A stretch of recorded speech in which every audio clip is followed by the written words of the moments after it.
What's your holiday?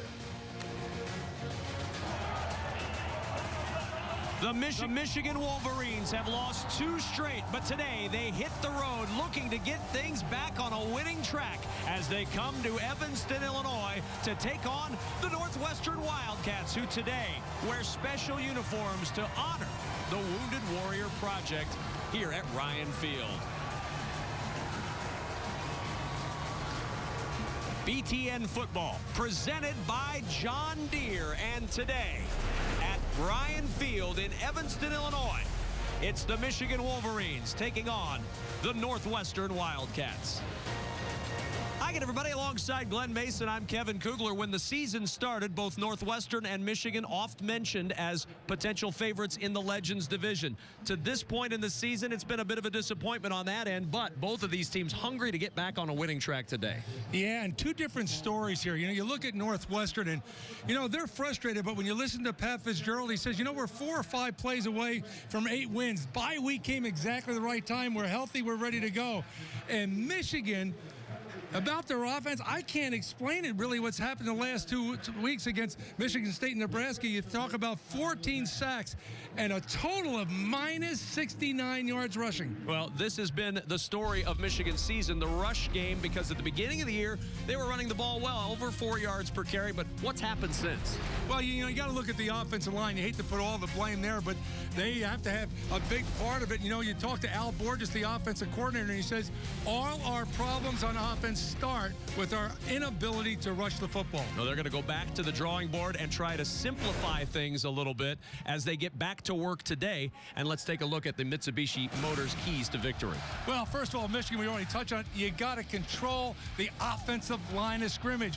You know, big part of the problem is they can't get back to the line of scrimmage running the football, and in the passing game, they can't protect Devin Gardner. And for Northwestern, attack, attack, attack. That's not their style of defense, but when they studied the film and they looked at what Michigan State did, what Nebraska did, you can bet they're going to blitz the heck out of them today. Jay Lehman's the 3rd member of our crew, standing by with the head coach of Northwestern, Pat Fitzgerald. Thanks, guys. Coach, first game after a last-second loss at Nebraska. How's your team responded? Well, they've had a great week of prep, and hopefully we'll show that here today. Your team has been riddled with injuries all year long. Had a week off last week. How healthy is your team? Well, as healthy as we've been in 2 weeks, Jay, but it hasn't been an issue of practice. It's been the in-game injuries. So hopefully we'll stay healthy today, both sides, and have a great game here honoring the Wounded Warriors.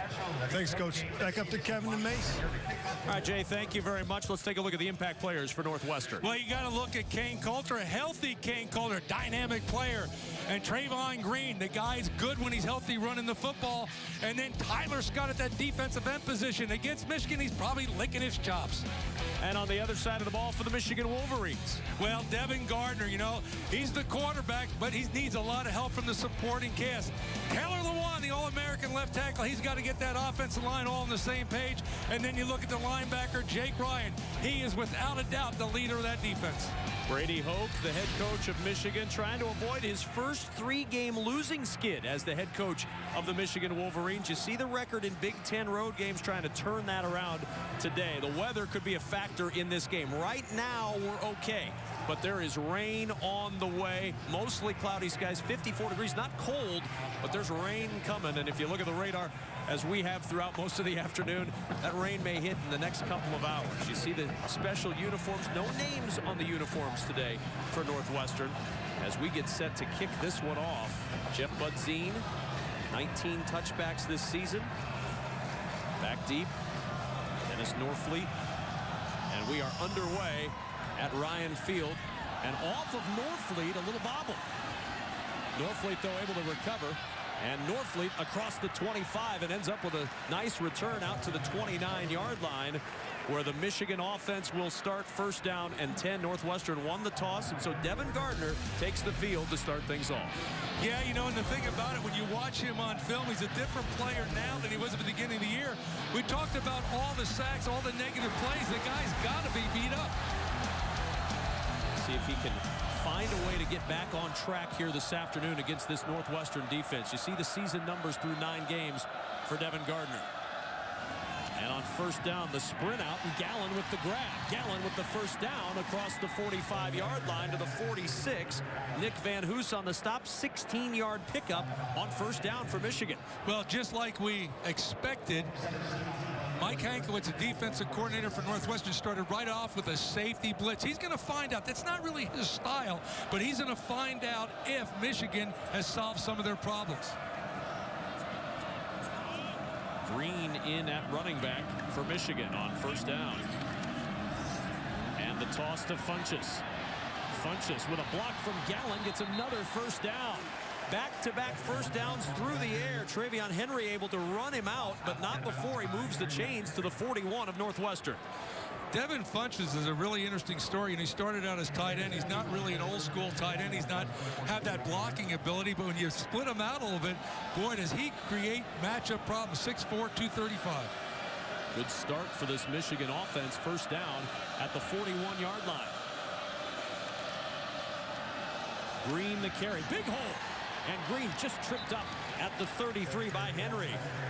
Take a look at the Auto Owners Insurance starting defense for Northwestern, a Northwestern defense that's trying to figure out a way to slow down a fast start for Michigan right now. Well, this is great for Michigan. Obviously, you know, of all the problems that they've had, if they could mount a drive, and they haven't been very good in the red zone either, if they could get the ball in the end zone, it would be great for their confidence. Green the carry again, and Green with a first down to the 30-yard line. Tackled by Damian Proby. But a good start again. Michigan moving the chains. First down at the Northwestern 30. Getting a little bit done on the ground now after starting on the air, through the air.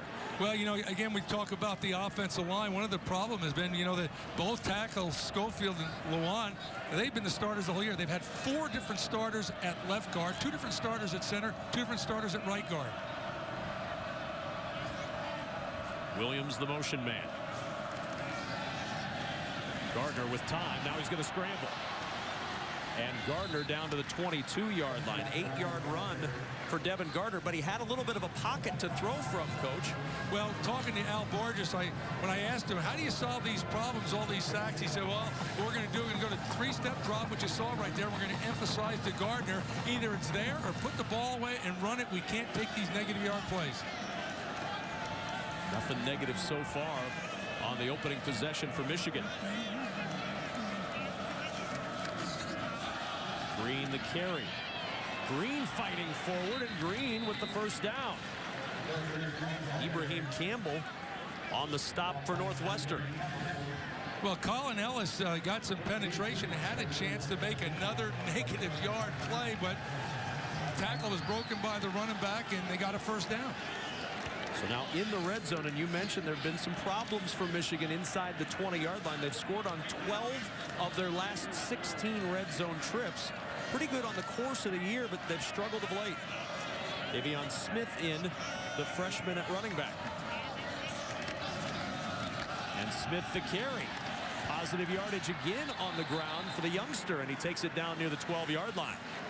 Well, thus far, the offensive line they've taken the challenge. When you watch them from up here, they're getting off on the snap count. Watch them. They're hitting their landmarks. They're making their blocks. They're staying on it. They're stretching. And, you know, if you give these running backs from Michigan a chance, they're good running backs. They'll gain yards. 5 straight runs, 7-play, 59-yard drive, and Kyle Bosch led the way on that left side for that last run. 2nd and 3 at the 12.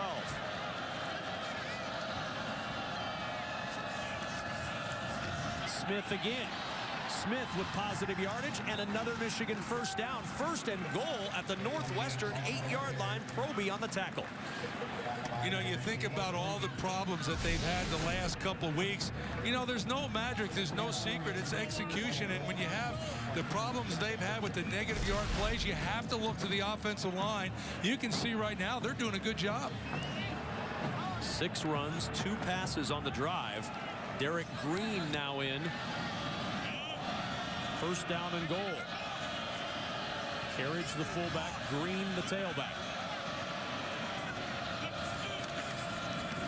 Green the carry. Green met and dropped. Nice tackle by Travion Henry. A loss on the play of 1, maybe 1.5 near the 9-yard line. Well, you can see Devin Gardner before that play. He looks around, he's starting to make a check, but I can tell you, the Wildcats had a 9-man front. They had the corners outside in press coverage. I thought he would have been checking to a pass. He went for a run, outnumbered, can't get everybody blocked. 10th play of the drive. 2nd and goal at the 9. Jake Butt, the motion man on 2nd down. Play action. Gardner in some trouble. Able to dance away. And Gardner gets back to the line of scrimmage. It'll be 3rd down. Pretty good work by Devin Gardner just to avoid a huge loss on the play. Damian Proby finally able to wrap him up. Well, that's been the problem right there. Yeah, they went with a naked play, but Northwestern's got a 9-man front again. 9 guys committed to the run. The end is not going to close down because he's got extra guys inside, so he can play the quarterback. First 3rd down of this drive. Michigan's converted just 5 of 29 on 3rd their last 2 games. 3rd down and goal. 4 receivers out for Gardner. Gonna run. Nowhere to go. And Northwestern's defense comes up with a huge stop. It's 4th down.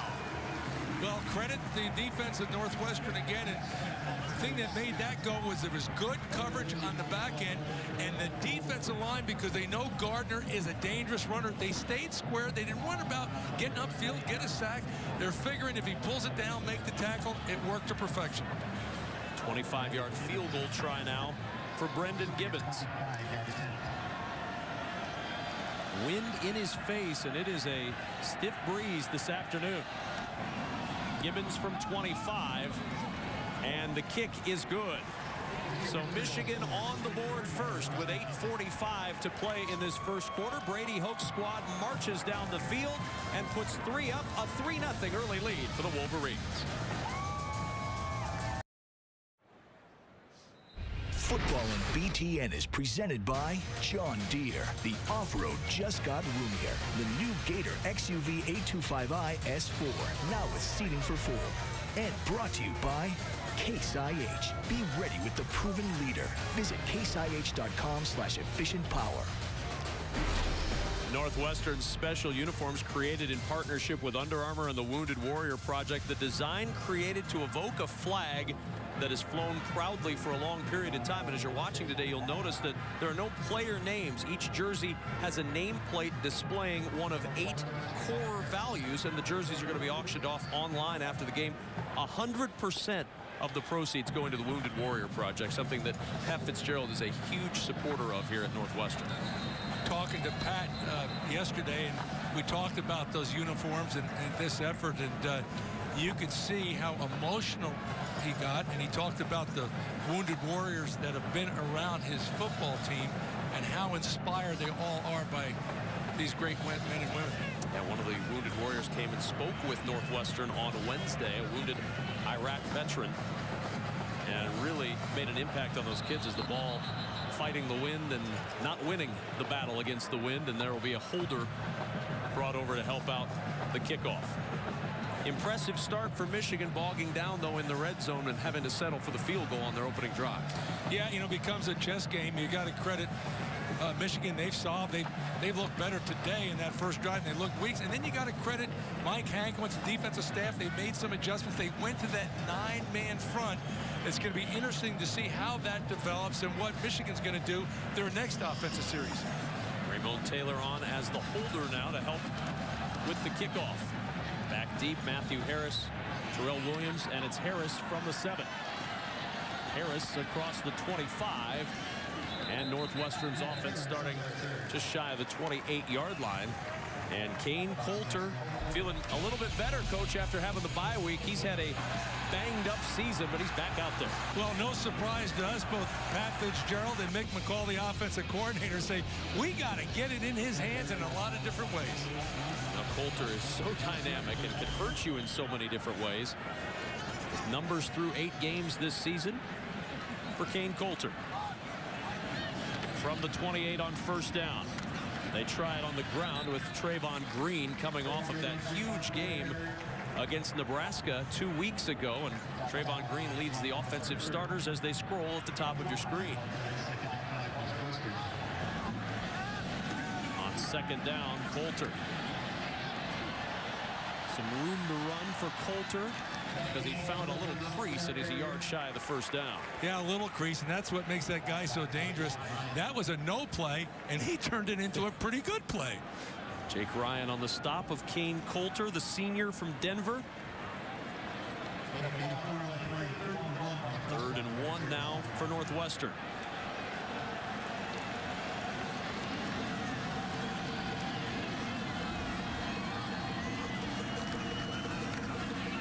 The middle, the first down for Trayvon Green, and Green all the way to the 41-yard line. Good work by that offensive line up front, coach, opening the hole for Trayvon Green. As we take a look at the Auto Owners Insurance starting defense, Frank Clark and Jabril Black anchoring that Michigan defensive line. Talking to Mick McCall, it's interesting. He says, you know, primarily we're an inside zone team. We've got to get that play going first. Coulter to the air for the first time, and the catch is made at the 46-yard line by Tony Jones. They're happy to see him back out there. He's been battling a little bit of a quad injury as Raymond Taylor there to cover him up after a 5-yard pickup on first down. This up-tempo offense of Northwestern is all dependent. Can they get first down in the series so their defense doesn't have to go back on the field too fast? Second down and 5 for Coulter.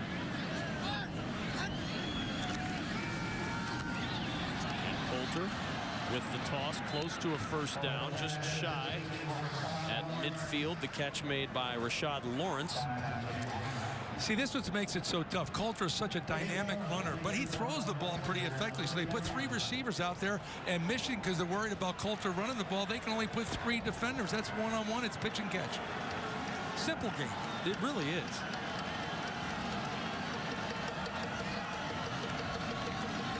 On 3rd and 1, nice little cut by Trayvon Green to get the first down. Courtney Avery on the stop. Wasn't much to the left, but he found room to the right as we check in downstairs with Jay Lehman. You know, Coach Mace, I see Northwestern's offensive line really utilizing the cut block in the quick game for passing to get those hands down.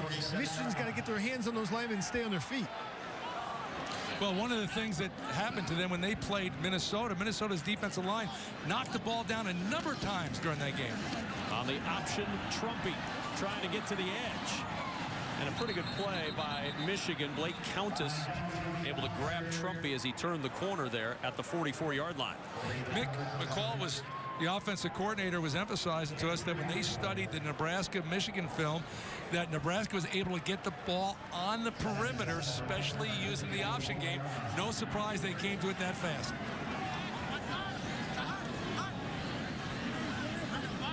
Simeon in at quarterback now. 3 receivers to the top of your screen, and now Trumpy motioning to the backfield.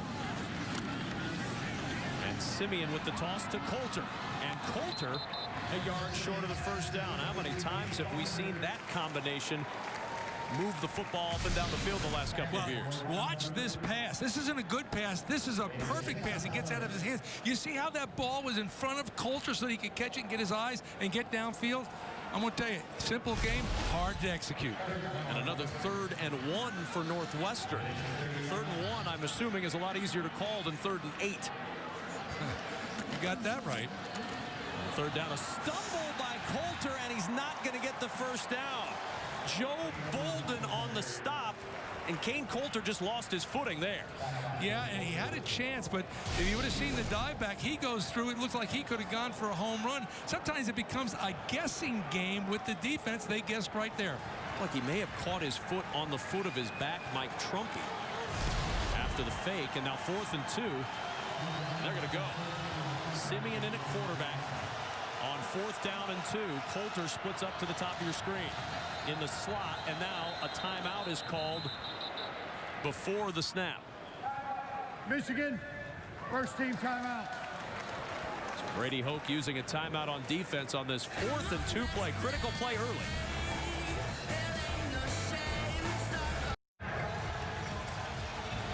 What happened? happens when college football's most storied rivalry isn't decided on the field. Tiebreaker, a BTN documentary that examines the memorable 1973 Ohio State-Michigan 10-10 tie and the controversy that followed that would change college football forever. Don't miss Tiebreaker, the game, the vote, the legacy. Premieres tonight at 7 p.m. Eastern.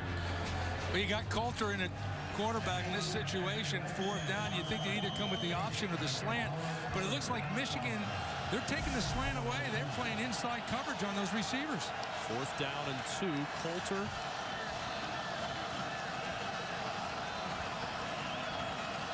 On 4th down, on the option, keep. Coulter gets belted, but he's got the first down. Thomas Gordon with the big hit, and Glenn Mason with the prognostication. Well, sometimes it's a lot easier up here than it is at the sideline, I can tell you that.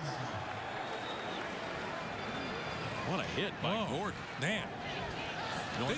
Big Ten football. Northwestern, though, 3 for 3 now on 3rd down. Coulter, the motion man, with Simeon at quarterback. And Simeon on the keep, and he slides down at the 29 of Michigan. Courtney Avery covers him up. You know, I really like the call there. Mick McCall weeks ago when we were talking about a game, the offensive coordinator, he says, you know, Trevor Simeon, he really doesn't like to run the option, but he has to run the option in our offense. It can't be just when Coulter's in there. Coulter out now. Simeon at quarterback. 2nd down.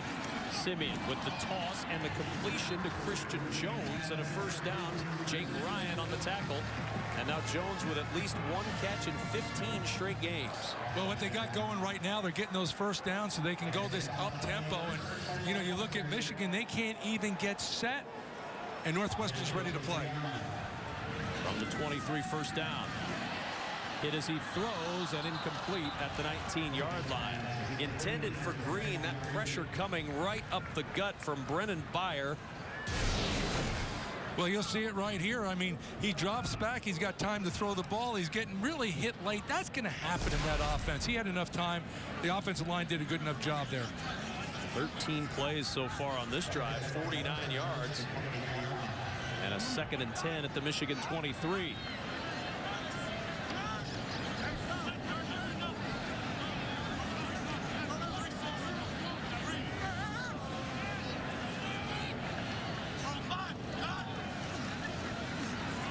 Simeon, and dropped at the 13 by Tony Jones. Oh, my goodness. That had a potential for 6 points. Yeah, that's highly unusual in this offense. I've always been impressed when I watch it.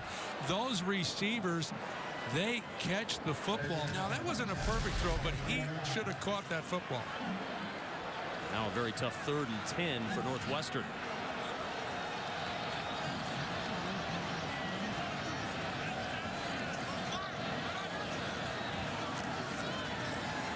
Simeon under pressure. Able to buy some time, and finally caught from behind as he gets to the sideline. Desmond Morgan tracks him down, and it's 4th down.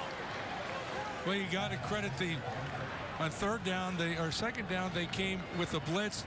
3rd down, they faked the blitz. Good coverage on the back end. And you watch Clark, he's going to get upfield and he's going to rush. And Frank, I mean, he's a handful right there. Could have had the sack, but, you know, Trevor Simeon's probably a little bit more nifty than anybody gives him credit for. So here's Jeff Budzine, who's made his last 8 field goal attempts. One of the best kickers in the conference. And the try for Budzine with the wind at his back is good. And we're tied at 3, 2:47 to play in the 1st quarter. Each offense moving the ball down the field, but the defense is stiffening when they get close. Field goals the story so far.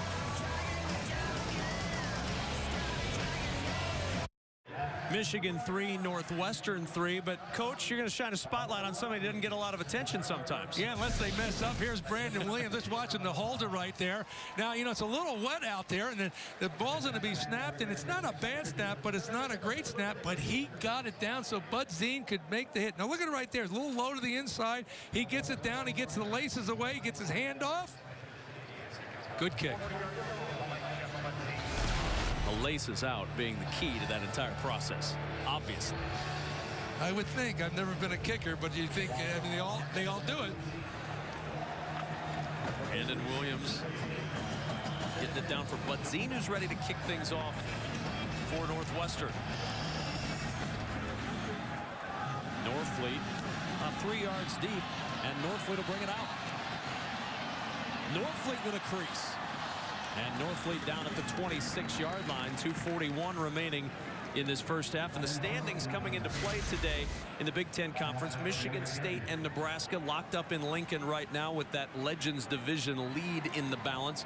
We see Michigan Northwestern at the bottom of the Legends Division. And a lot of people at the beginning of the year, Coach, pegged this game as maybe a game that would determine the Legends Division. That's why you play the game. You know, those preseason predictions, sometimes they play out, sometimes they don't.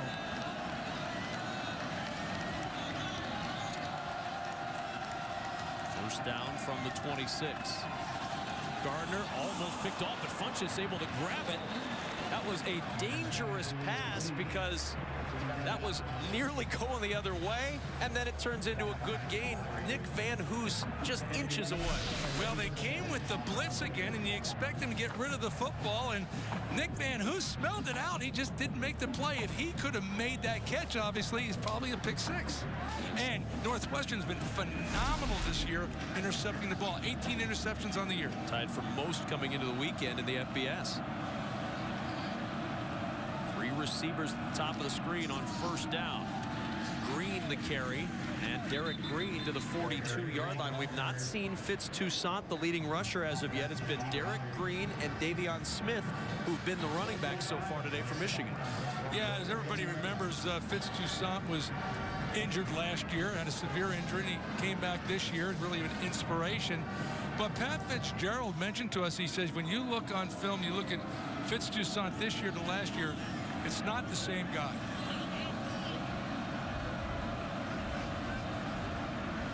Green again, the lone setback. Jake Butt, the tight end, the motion man. Play action. They set up the screen for Gallen. Gallen, another first down for Michigan. Colin Ellis catches him from behind. Well, Jeremy Gallen, you look at that guy right there, you know, he's not very big. He's 5'8", 184 pounds, but you know, Brady Hoke told us, pound for pound, he's the toughest football player in their program. He's now posted multiple receptions in 16 straight games. Closing in on 1,000 yards this year. Draw play, Green, and Green delivering some punishment down to the 45 of Northwestern. Trevion Henry on the tackle. Well, Derek Green, one of those very heralded recruits from a year ago out of Richmond, Virginia. Big running back, 5'11", 240 pounds. And, you know, earlier in the year when they had one of Michigan's game, and before the game, just looking around, all of a sudden I'm thinking, who is that guy? Wouldn't want to tackle him. Just a true freshman, ranked as the top running back in the nation in his high school senior season. Smith in now at running back, and he gets the carry. Trevion Smith fighting forward to get a yard to the 44-yard line, but a 3rd and 2 now for Michigan. I mentioned earlier, third downs, Coach, have been plaguing the Wolverines in these last 2 losses. Yeah, but the difference is you're talking about 3rd and 2. The last 2 games, because they couldn't get the running game going at all, they were 3rd and 7, 3rd and 8, 3rd and 9. They think they can manage this situation. Well, Brady Hoke with a smile and a round of applause. He likes what he's seen from his offense through 1 quarter, moving up and down the field, but through 1 quarter, here in Evanston, Pat Fitzgerald's squad even at 3 apiece. Michigan and Northwestern locked up in a good one early here in Evanston on BTN.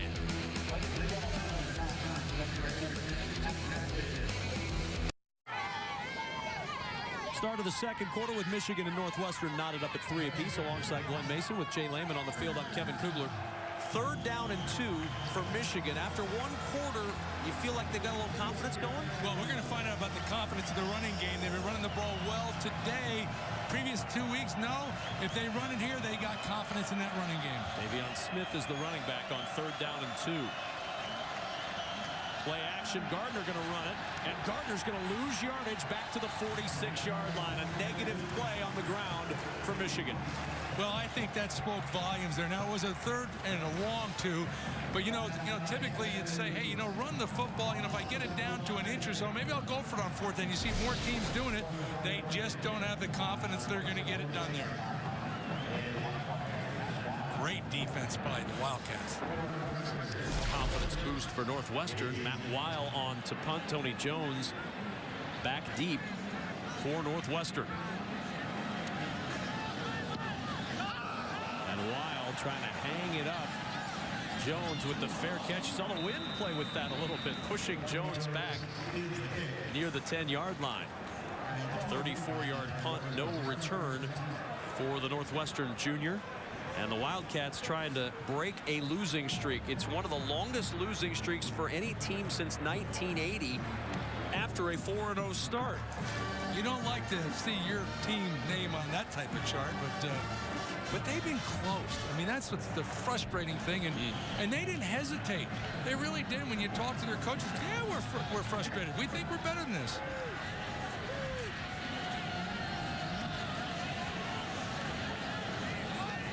From the 12-yard line, first down and 10. The give to Green, and Green to the 15 picks up 3 as we check in for the first time today with Dave Revson in our BTN studios in Chicago.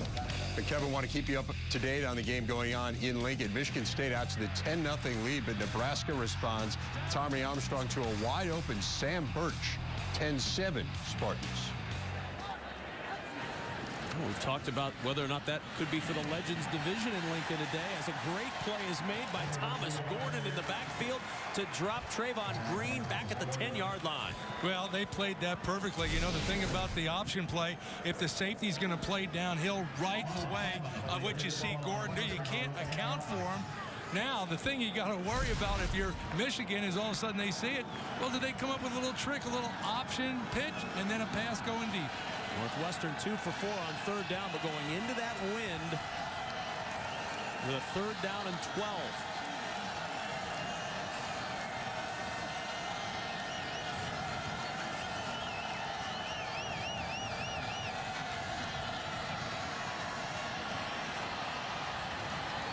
And Coulter trying to get away. He's not going to. Down at the 15-yard line.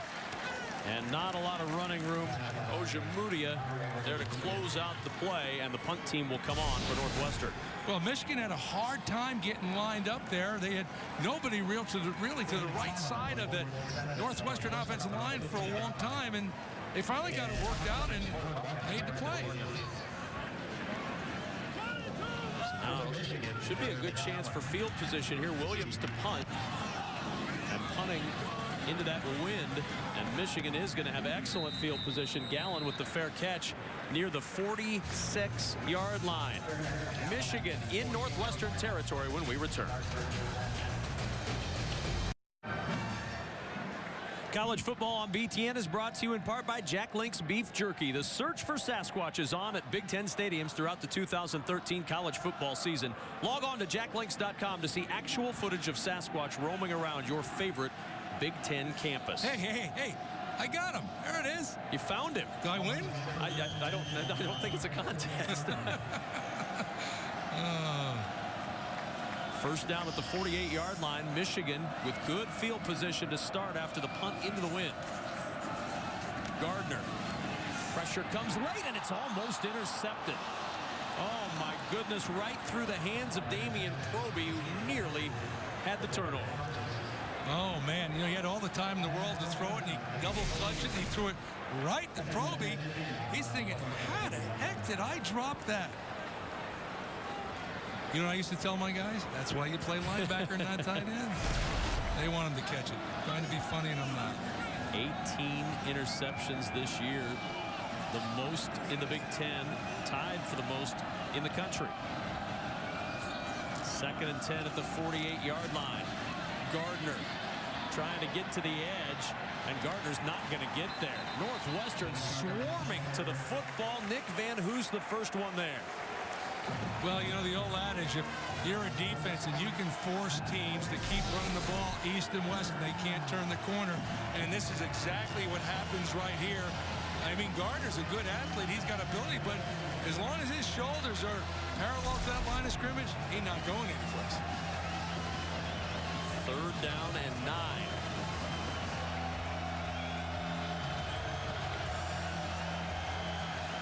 This is the down and distance has really been the downfall, because now they worry that the defense can just haul off and go after Gardner. Here they come. Pressure up the middle. Gardner in some trouble. Gardner throws. It's deflected and incomplete. Tyler Scott got the hand on it to tip it as Gardner got rid of it. The pressure was there from Drew Smith, and it's 4th down. Well, if you're Mike Hankwitz, why wouldn't you do this? All the problems that Michigan's had, why wouldn't you dial up a blitz? And you can see they went right through there. There could have been a holding call against Michigan right in the center of that. Good play, and Gardner was lucky he didn't throw it into the arms of a Wildcat defender. Pretty good stand by that Northwestern defense. After Michigan took over at the 48, they got 1 yard on 3 plays. And now the punt to Jones. Jones will watch it sail through the end zone for the touchback. 11:16 remaining in the first half, still tied at 3.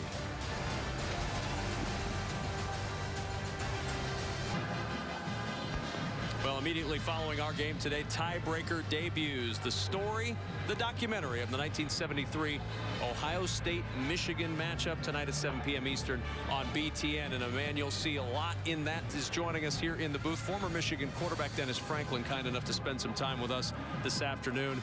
I loved the tiebreaker documentary. I thought it was fantastic. You were tremendous in it, but it was obvious watching it that the pain of that 1973 game is still very real. Have you enjoyed, over the last couple of weeks, continually being reminded of that 1973 game? It's been a lot of fun. Just, reiterating, going through the past, looking back on some of the memories. It really was nice visiting with some of the guys from Ohio State as well as some of my teammates and having a chance to sit down and break some bread with them. Dennis, 40 years. And did you have to say 40? 40. Hey, I'm talking to me, too, But, the thing about it, it was spectacular. For young people, they've got to watch this because it's a history lesson. For the older people, it's a trip down memory lane. Unbelievable. Yeah, it really was.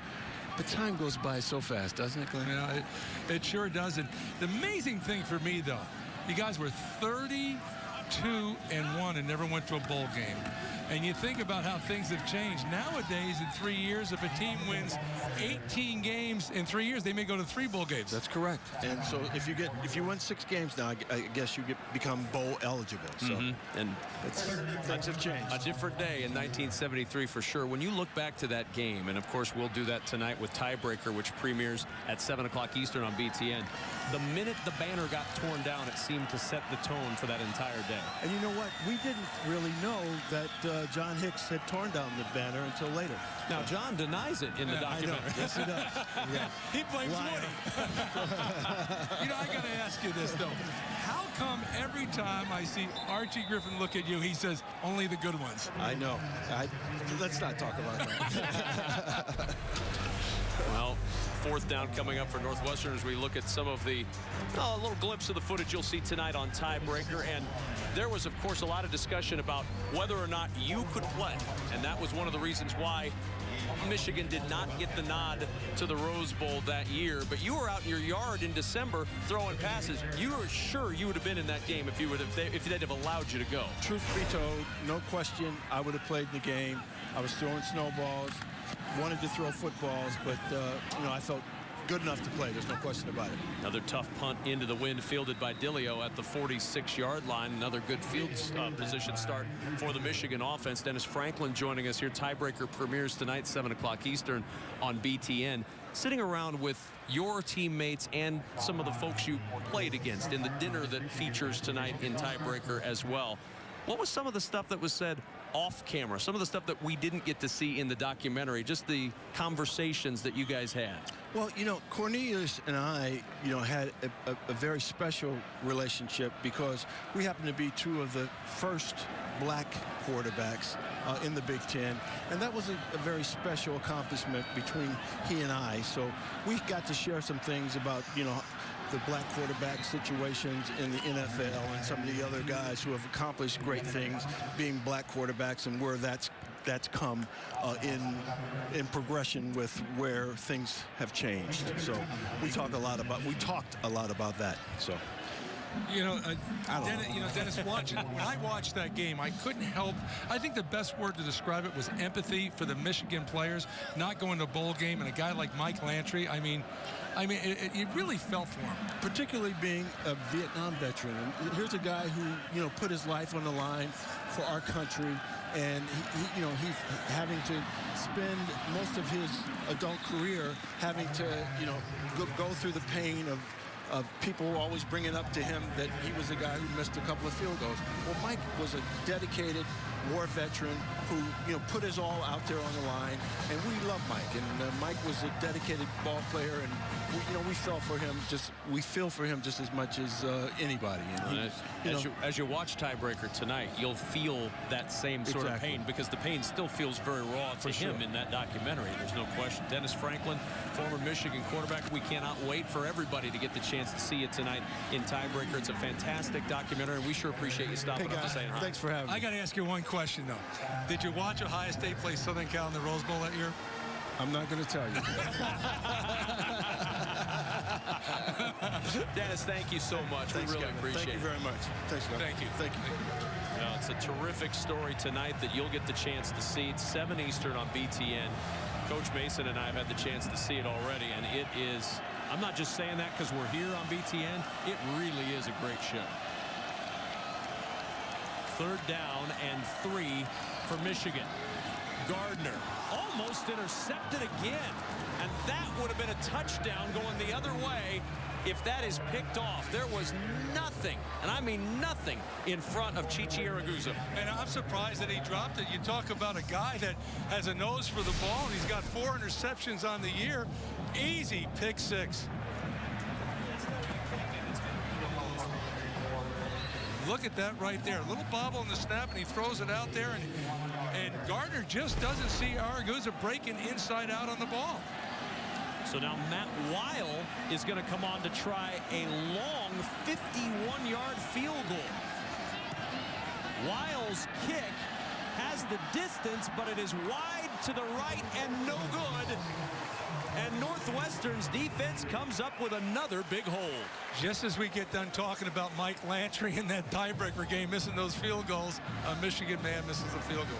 Matt Weil, the punter, on to try the long one, couldn't connect. Devin Gardner getting some instruction as his team comes up empty. Still a 3-3 game.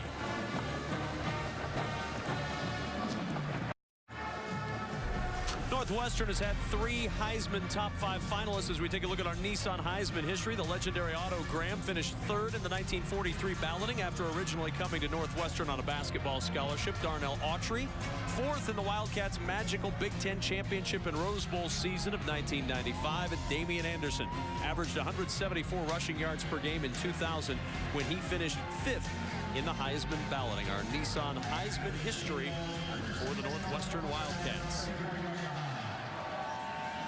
Wildcats defense has come up with a couple of big stops. Now looking for something from the offense as Trevor Siemian starts off this possession at quarterback. Coulter's up towards the top of your screen.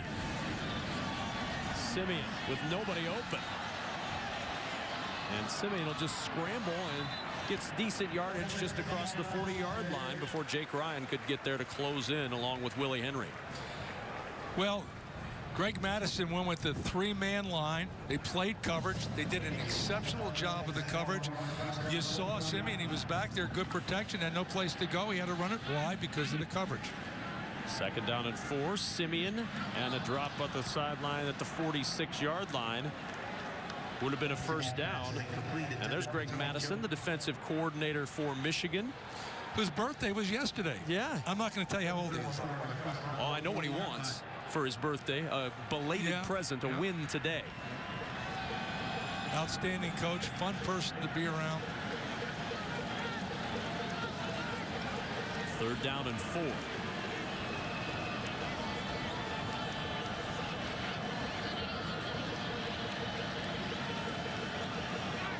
Motion man is Jones. Siemian. And There's a first down. The catch by Tony Jones. And Tony Jones moves the chains for Northwestern. Well, Northwestern offense has a few staples in their offense. The running game is that inside run zone, and then the slant pass that you'll see right here. I think they execute that as good as anybody in college football.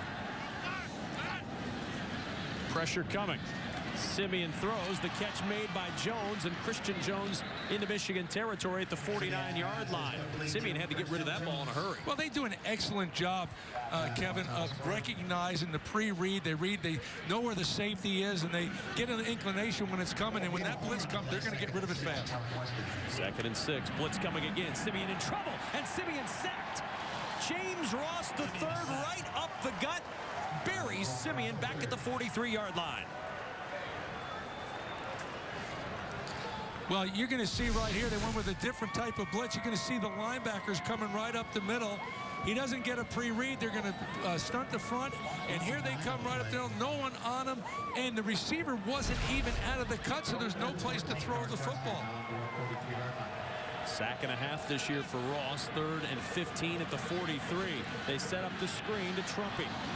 Trumpy with a block out in front, and Trumpy down to the 45, but he's 2 yards short of the first down. Ross able to catch up, and now Northwestern with a 4th and 2. Well, the chess game continues here. Greg Madison, he decides he's going to light him up. He's going to come with blitzes. He comes with 2 consecutive blitzes. So what do you do if you're Northwestern? You go with the screen play. Well executed, little short. They're going to go for it.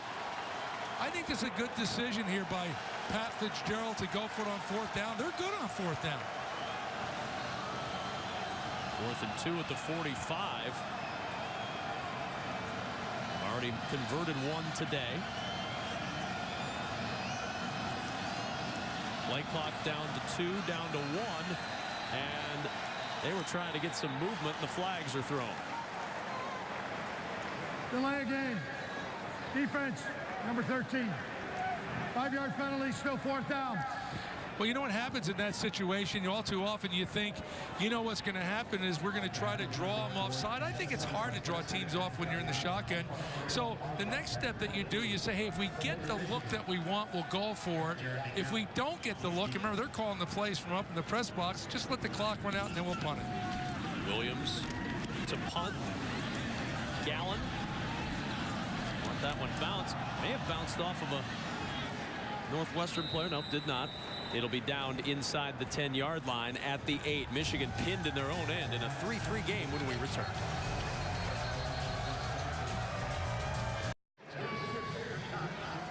Michigan and Northwestern knotted up at 3, 4:53 remaining in the first half. Last time Northwestern was on the field, boy, what a hard way to lose. Well, you're not kidding. And let's not forget they gave up a 4th and 15 right before this, and you go with the Hail Mary. They call it Geronimo, Nebraska does, and I want to tell you, you can just see Pat Fitzgerald, that just rips your heart out as a coach. Well, we asked him yesterday, you had the bye week, so you had no choice, but would you have rather gotten back out on the field right away or had the chance to set with this for a week? And he said, I think we got over it relatively quickly, but as a coach, and you look at Northwestern trying to stay above that 500 mark and keep that streak going, but as a coach, what would you have preferred, to get back out on the field the next week, or would you have wanted a bye week to get your kids a little extra time? Well, leave the health problems out, but when you get beat like that, you like to go right into the next game because you're given time off. You got the pressure of the next game isn't looking you right in the face, and it is just normal for you to keep reflecting on that play, that situation. They've moved the spot of the ball up after a conference with the officials. It was at the 8. It did hit a Northwestern player at the 13 and then take that funny hop, so it'll be first down 5 yards ahead of where they thought it'd be as Gallen, dancing along the sidelines, gets the first to the 28-yard line. Matthew Harris chasing him out.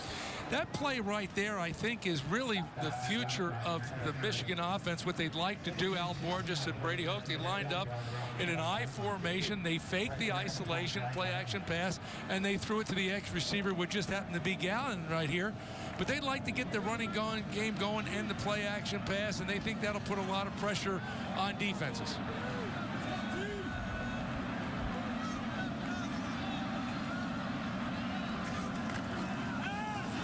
Screen pass incomplete. Boy, that caused problems right away. There was pressure coming from Northwestern.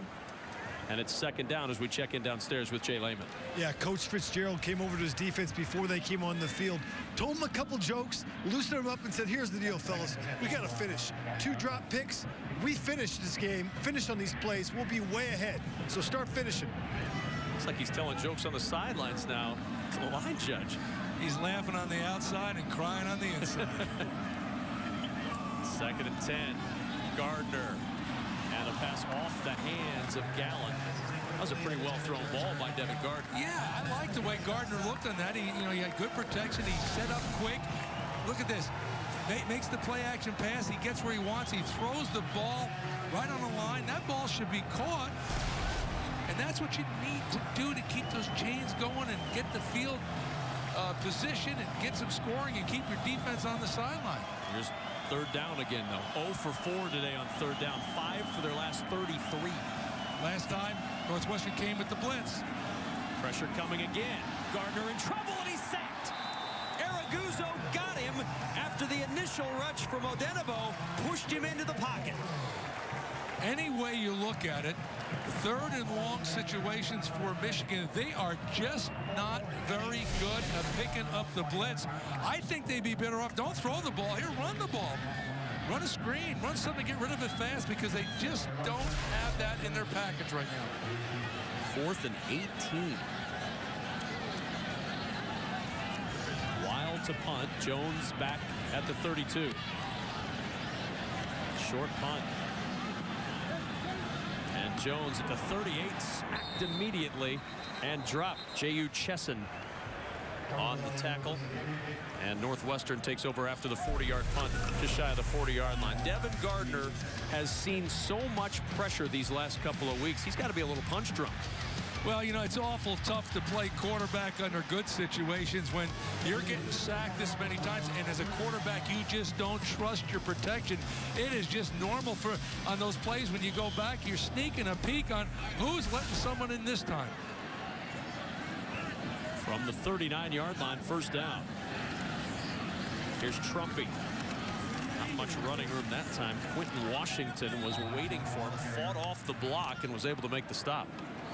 Well, it goes back again. You'll see so many times Northwestern will go with that inside zone play. That's a staple. That's where they start. Then they figure out what they have to do off of that.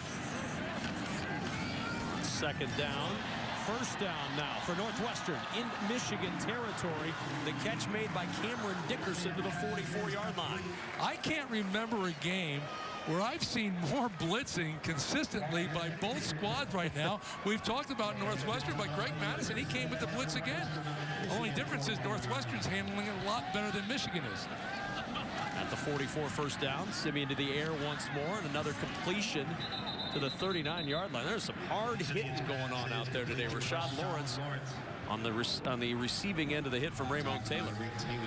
Well, the thing about it, both these teams have struggled with well documented, but when we viewed them and evaluated, it wasn't because they're not playing hard. You got these kids on both sides giving great effort. Second and 5, time for Simeon, but nobody open, and he just tosses it outside to Jones, and Jones at the 39-yard line, no gain. And there's an injured Wildcat down. An official's timeout, injured player. Ryan was providing the pressure for Michigan, and an injured Cat down at the 38-yard line.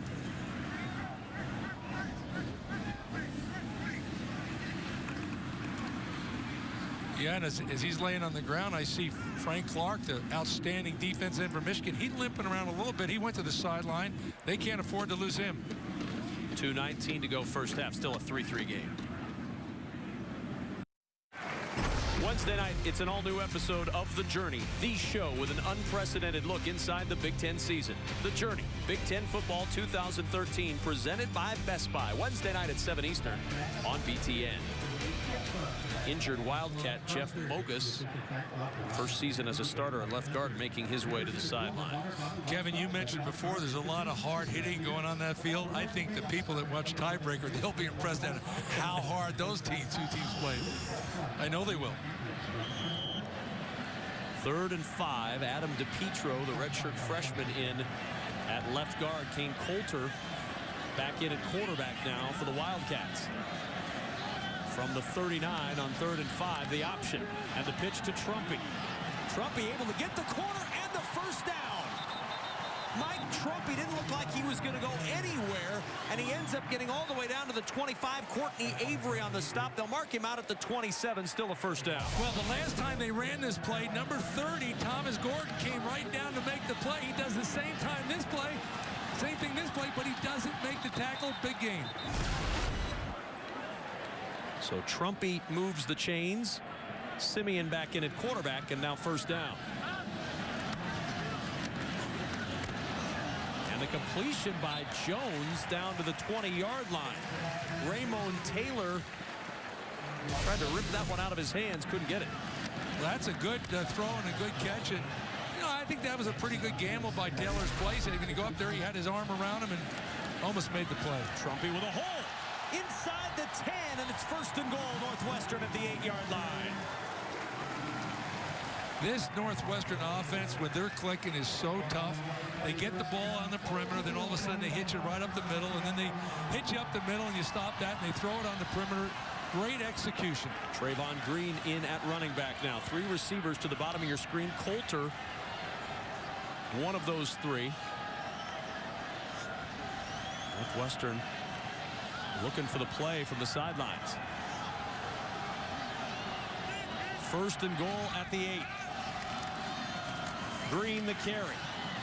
And Green down just shy of the 5-yard line in the arms of Desmond Morgan. You know, I've never used this type of offense as a coach, so I really don't understand. I'm looking to the sideline. I mean, all that time to get the right play, and then they handle the dive right up the middle. And I think maybe sometimes you look and they're looking for that great play, and they said, it's not there. Let's go back to the inside zone. Time winding down in this first half. Northwestern trying to grab the lead before halftime. 2nd and goal at the 6.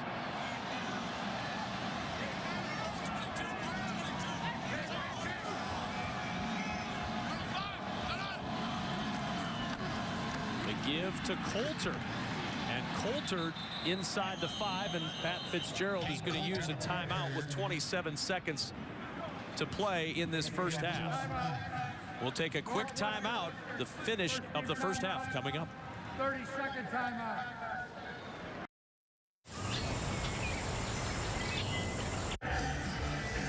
Kevin Kugler, Glenn Mason, Jay Lehman back with you. Coming up at halftime, our Buffalo Wild Wings halftime show. Dave Howard and Jerry getting ready with first half highlights and analysis. A breakdown of the Michigan State-Nebraska showdown going on in Lincoln. And Ohio State remains undefeated. Puts a big number on the board offensively today. Somewhat of a conservative approach here by Northwestern. They get there in the red zone. They run right up the middle twice. Don't get very much. Big 3rd down play.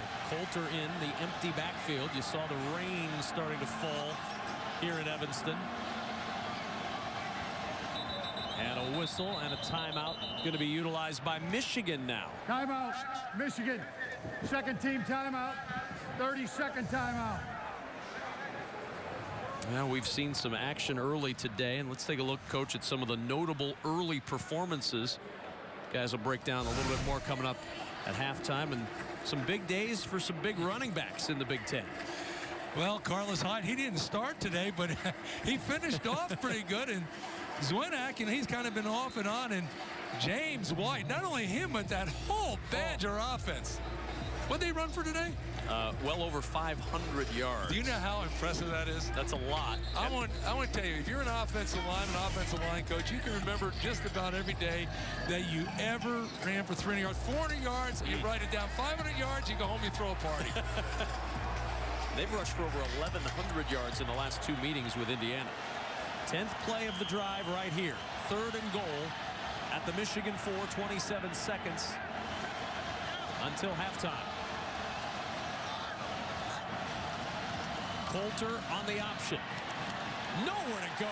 So well defended by Michigan. Clark was there. Jake Ryan was there. Nowhere to go for Kane Coulter. And Northwestern will try to take the lead with a field goal. Well, you know, we talked about Clark. He limped off the field a second ago, but you watch him right here. He's going to make a play. He's running. And then all of a sudden you keep playing, even though you're backside, you get to the ball. Second team timeout. The timeout taken by Northwestern. They're going to try to make this the final play of the half, the field goal try from Jeff Budzine. You know, every time I think of that term that I just used, run to the football, this is early in the year when they were anticipating the return of Jake Ryan, the great linebacker who came back from ACL surgery 207 days after he was operated, which is unbelievable.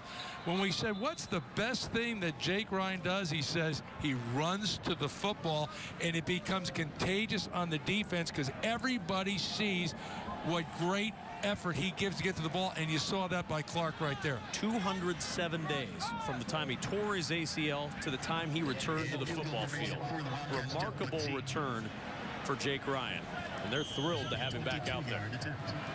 Budzine trying to set the single season mark for field goals in a season at Northwestern. The 22-yard attempt is good, and Northwestern at the half takes a 6-3 lead over the Michigan Wolverines, trying to snap that 5-game losing skid in conference, and Northwestern with the 3-point lead at the break. Well, credit Northwestern for getting points on the board, but credit Michigan defense for keeping them out of the end zone and giving up the touchdown. Could be a wet second half in Evanston. Northwestern goes into the locker room with the lead. Some hard hits, some good offensive plays, and real good defense in a 6-3 halftime score.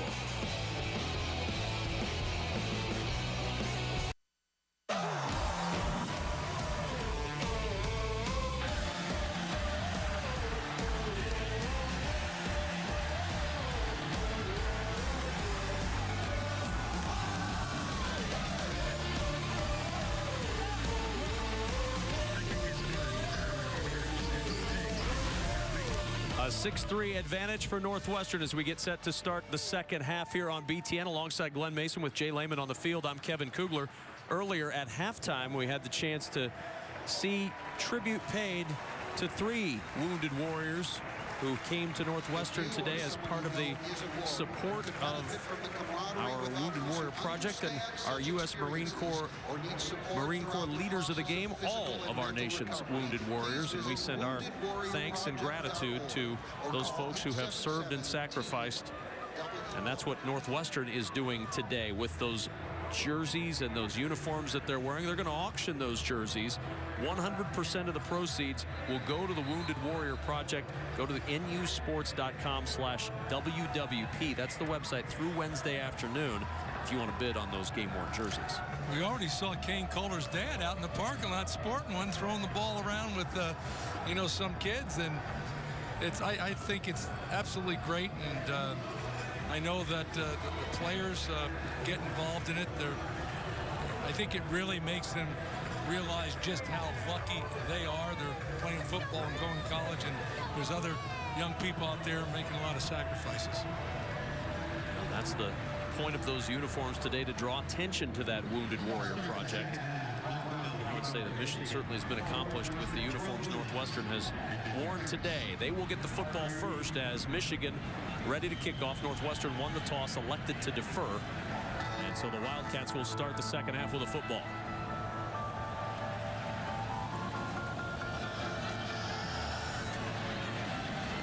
And the kickoff to Harris from the goal line. Harris in a lot of running room as he's going to be stopped by Norfleet at the 19-yard line. As we take a look now at our Quicken Loans quarterback comparison, Simeon and Gardner. Well, you look at it and you look at the number of yards there. Once again, Devin Gardner's been under a lot of pressure. I think by all standards, he's playing better. And we know what Trevor Simeon can do. When they get that offense going, it's pretty darn effective. Simeon on the sidelines to start this series. Kane Coulter out there at quarterback, just as he was to start the football game. And on first down, some running room up the middle for Trayvon Green, and Green just shy of the 25-yard line before Raymond Taylor could make the stop. You know, you mentioned now we got Kane Coulter, then you have Trevor Simeon. Greg Madison, defensive coordinator from Michigan, said, you know, when you play them, you need 2 distinct game plans. Vitale, the super back in motion. Coulter, nice reversal of field. Kane Coulter so elusive, and he gets the first down. James Ross with the tackle as we check in with Jay Lehman.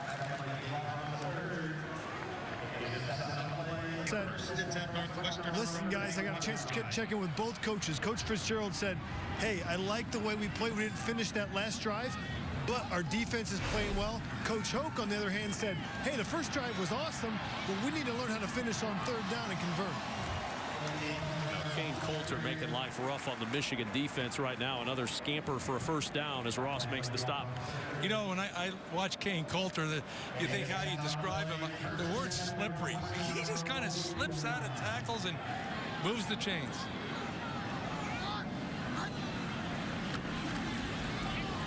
Coulter's toss caught by Jones, and Jones with another first down to the Michigan 48. 3 straight first downs for Northwestern as Ross makes another stop. Now Simeon will come in at quarterback.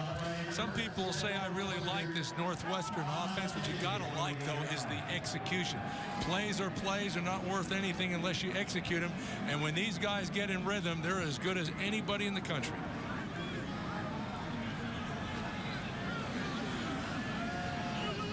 Tally again, the motion man.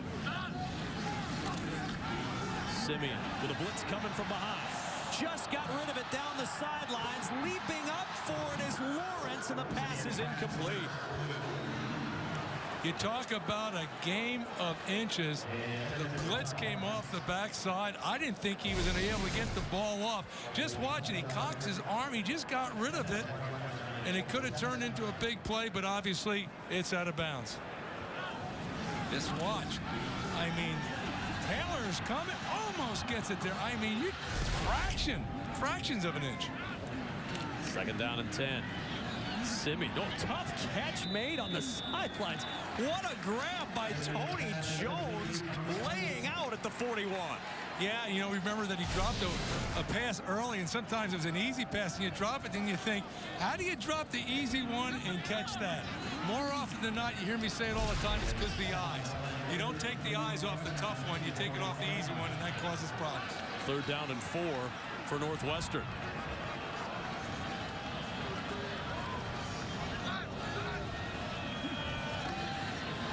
Simeon, nice little fake on the option, but Michigan recovered well. Nowhere to go. Jabril Black on the stop of Trevor Simeon. Well, once again, Greg Madison dialed up the blitz. The safety came from the backside, and you got to credit Michigan. Really, both teams. You know, we highlighted in the highlights at halftime about Northwestern defense, but I tell you, it's no easy task to take on this Northwestern offense, and the Wolverines are doing a phenomenal job. Yeah, they really are, as Brandon Williams has come on for the 4th time to punt. Williams trying to pin Michigan deep, and they will do so. Sliding grab down at the 4-yard line by Simeon. Tonight at 7 p.m. Eastern, BTN Originals debuts its first feature-length documentary Tiebreaker. The 1-hour film with limited commercial interruptions chronicles the 1973 Ohio State-Michigan 10-10 tie and the subsequent vote of the Big Ten athletic directors on which team to send to the Rose Bowl. This riveting documentary features rare archival footage and interviews with many of the key Michigan and Ohio State players, including Archie Griffin and Dennis Franklin. Here's a sneak peek at some scenes from the film. Northwestern 6, Michigan 3. Coach, in a close game, special teams can be the difference. Well, you bet. Field position is so important. Hey, you want to see a well-coached special team and a smart heads-up player? Watch C.J. Bryant. You coach these guys. If they're not going to field it, catch it in the air. Don't let the ball hit the ground. It might go in the end zone. Great execution, great play. And it puts Michigan in their worst starting field position of the day, back at their own 5-yard line. Derek Green in at running back. And Green fights forward for 5 to the 10-yard line. Damian Proby on the tackle. We've still not seen Fitz Toussaint today. It has been sort of the emergence again of Derek Green as the lead runner for Michigan. Well, for weeks now, Brady Hoke has been talking about, hey, I got good young backs like Derek Green. I want to get in the back. We need confidence in them. And obviously they got confidence in this guy, and he's growing up right before our eyes. 2nd down and 5 after the Green run.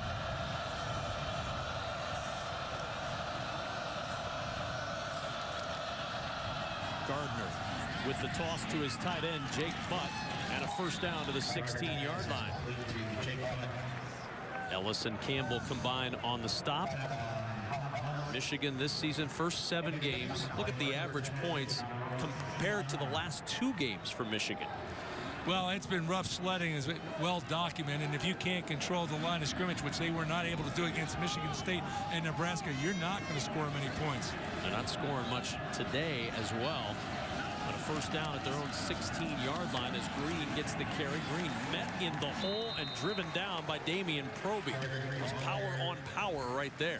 Well, I keep talking about a chess game. I'm overusing that term, but I see it before the eyes. It's a guessing game, and, you know, Mike Hankwitz, he gets the feeling they're going to run the ball. He's making a call, and a large part of it, he told us, is what tight ends in the game.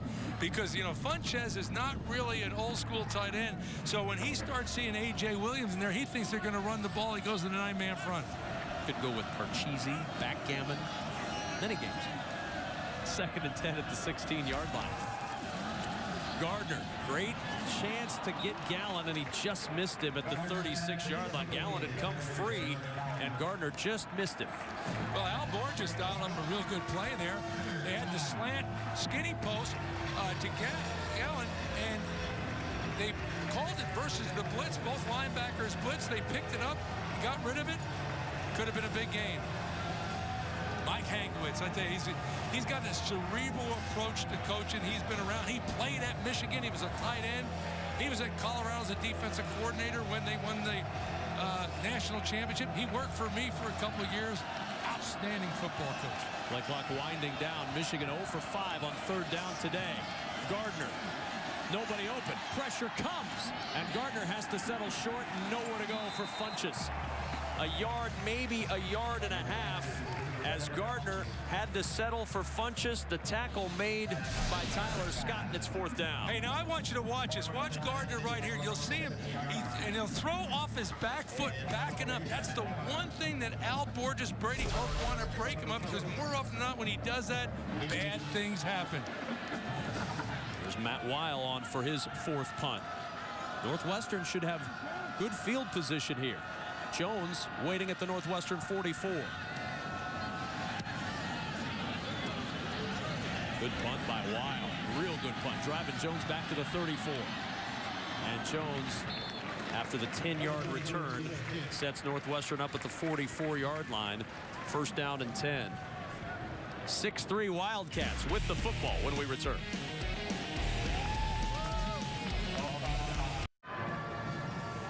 BTN is the home of the 2013 Men's Soccer Championship from Ohio State. Coverage starts tomorrow at 2 p.m. Eastern on BTN and BTN To Go. Tune in as the 2012 Big Ten Tournament champions Michigan State Spartans take on the 2012 NCAA champion Indiana Hoosiers. 2nd straight year that the final has featured the number 3 and the number 5 seeds. At the 45-yard line on 1st down. Northwestern back to the ground with Mike Trumpy, and Michigan up to the challenge. Willie Henry stands him up after a half yard. You know, Kevin, in these defensive battles like this, you get the feeling that the first team that blinks is going to lose the football game. And Pat Fitzgerald thinking about those missed opportunities, those dropped interceptions, those potential drops interceptions for touchdowns. You let someone hang around, normally bad things happen. Does this surprise you that it's a 6-3 defensive game? It really does, and especially in modern day football. And with Northwestern, didn't see it coming. Coulter going back the other way, and Kane Coulter, not much room again. Willie Henry staying with it to get the tackle, and it's 3rd down. As the rain falls here in Evanston, we go down to Jay Lehman. Yeah, and the wind has picked up here in the 2nd half. It's now blowing on the back of the Northwestern offense. We'll see what the wind plays in the 4th quarter will be obviously to the back of Michigan's offense, and the rain is spritzing a little bit more as well. It's turning into not exactly a Chamber of Commerce afternoon. Well, Northwestern, Mick McCall said they never talk about weather. Weather, wind, rain, snow is not a factor in their offense. 3rd down and 6. Coulter. His intended receiver, Christian Jones, stumbles a bit as he was hit getting rid of that football. 4th down. But to elaborate a little bit on Jay Lehman's comment about the wind, what I always worried about was the kicking game. Punting into that win. Last time Michigan punted into the wind and rain, they did a phenomenal job. But sooner or later, Northwestern's going to have to do it. Gallen back deep. Trying to play the field position game again. Williams trying to pin him deep as Gallen fields at the 11-yard line. Good coverage by Northwestern. Down to the 13-yard line. Don't forget, tonight, 7 o'clock Eastern time, BTN's documentary Tiebreaker debuts, examining the memorable 1973 Ohio State-Michigan 10-10 tie and the controversy that followed that would change college football forever. Tiebreaker premieres tonight at 7 p.m. Eastern. Jay Lehman is down on the field with a very special guest, a man who factors into that both then and now. I'm here with the Michigan athletic director, Dave Brandon. He said he's a tough guy, so I want to take off his coat before the interview, show off that Michigan. Dave, you were part of that 1973 Michigan football team, which is documented in our documentary film on Big Ten Network at 7 Eastern tonight called Tiebreaker. Right. Can you tell me, what was your most vivid memory of that 10-10 tie with Ohio State? Well, my most vivid memory was coming up through the tunnel after the 10-10 tie, going in the locker room, taking our uniforms off, and absolutely believing we were going to put them back on again. Really thought that we were going to the Rose Bowl. So that next day when we found out that the vote went another way, it was a real hurt. What did Bo Schembechler say to you guys as a team after you guys found out about the vote? His language was, and I remember it specifically, this is the grossest injustice I have ever experienced in my career in college football. He just felt like it was wrong, and you know, the only thing that we can say about it is it changed college football. That whole notion that only one Big Ten team could go to a bowl ended as a result of that experience. We don't have 10-10 ties anymore. So a lot of things have changed since then, but at the time, to be a top 10 ranked team undefeated and stay home on New Year's Day was really tough. Yeah, 40 years later, some people say that's the biggest game that changed college football. You are an athletic director. Do you think the changes were positive from that game? Well, for sure. The idea that we don't have games that end in ties, even though there's a lot of controversy about the tiebreaker process, it works. And the idea that more student athletes get to travel and be a part of bowl activities and experience that bowl opportunity, it's great for student athletes, it's great for programs, and I think it was a really positive change. Thanks, Dave. Let's go back up to Kevin and Mace upstairs. All right, Dave may want to stay on. His offense has been clicking on the ground since he joined Jay down on the field. And a pickup of 2 for Davion Smith. Deontay Gibson on the stop. And it's been Derek Green and Davion Smith, the 2 freshmen who've been finding some success on the ground today. Yeah, well, Dave Brandon was getting interviewed. He probably missed the most impressive run that Michigan has had from the line of scrimmage in weeks. It's Davion Smith, who came in with just 12 rushing yards all year. Popped one for 16 right up the middle there. 2nd and 8 as Green is back in now at tailback. Blitz coming. Gardner able to get rid of it, and it's almost intercepted again. We've seen a lot of almost interceptions. This one from Matthew Harris. Well, that's either the 4th or 5th one, and you watch it right here. I mean, it's good coverage. It's a great break on the football. I mean, you got to pull it in. Just watching it. He's turning. He's not going to let him get beat deep. He realizes it's going to be an out cut. The Gallen's not going to go over the top. He plants his foot. He comes on back. The only thing he didn't do was catch the football. Now 3rd down and 8. Dilio, the motion man. Gardner. Pressure coming again and deflected away. 4th down. Another acrobatic play in the secondary from Nick Van Hoos.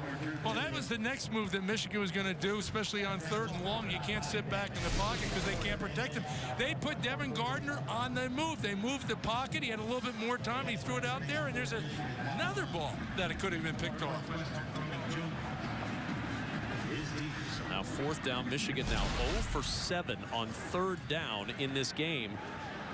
And 5 for 36. From the Michigan State game on 3rd down. Jones with the fair catch call. And it'll be down at the 11-yard line. Now the rain continuing to fall. 5:50 to play in the 3rd. And the rain doesn't seem to be going anywhere in the Chicago area.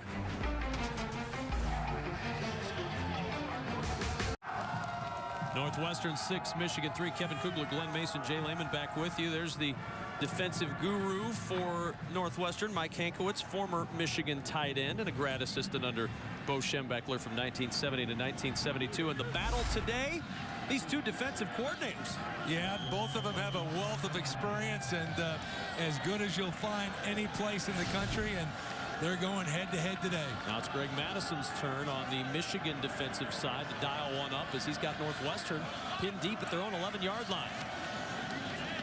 Run up the middle as Trayvon Green ran into his own blocker at the 15-yard line. Desmond Morgan came in to finish him off. You talk about those two defensive coordinators, and hey man, they're dialing up blitzes all over the place. That time they had Jake Ryan, the linebacker. He's lined up in the inside receiver, and ball is snapped, and he comes on a blitz. 2nd and 6. Time for Simeon over the middle, and a catch is made by Christian Jones at the first down at the 41-yard line. Thomas Gordon on the tackle. You know, this up-tempo offense at Northwestern, it gives the defense a lot of problems. All of a sudden you get a big gain like that, and all of a sudden you're trying to get substitutions in the game. It's hard to do. 25-yard gain on the play, right back up the middle with Trayvon Green, and Green pushing the pile 2 yards to the 43. Frank Clark pushing Green back. So anyway, it's hard to make those substitutions. So how does Greg Madison handle it? He lets them substitute on their own. The other thing he does, he lets the defensive end make the strength call of the defense, because the linebackers have too much on their plate, too many of the calls to make. 2nd and 8 at the 43. Blitz coming. Simeon got rid of it. Complete along the sidelines to Cameron Dickerson. And it'll leave Northwestern 3rd and 3. Well, if they don't convert on that, it's 3rd and long, and I can just tell you there's not a offensive coach in America not going to say they'd rather have a 3rd and 3 than a 3rd and 8. In a game like this, though, even if Northwestern doesn't convert, have they won this possession by moving it out to midfield? It becomes a field position battle, absolutely, because if they, especially now, if they punt it down there and get the ball inside the 20, that's exactly what they want. 3rd down and 3 with Coulter at quarterback. Coulter the keep. Coulter the first down. And here comes the flag. At the end of the play, looked like Frank Clark may have gotten a hold of the face mask.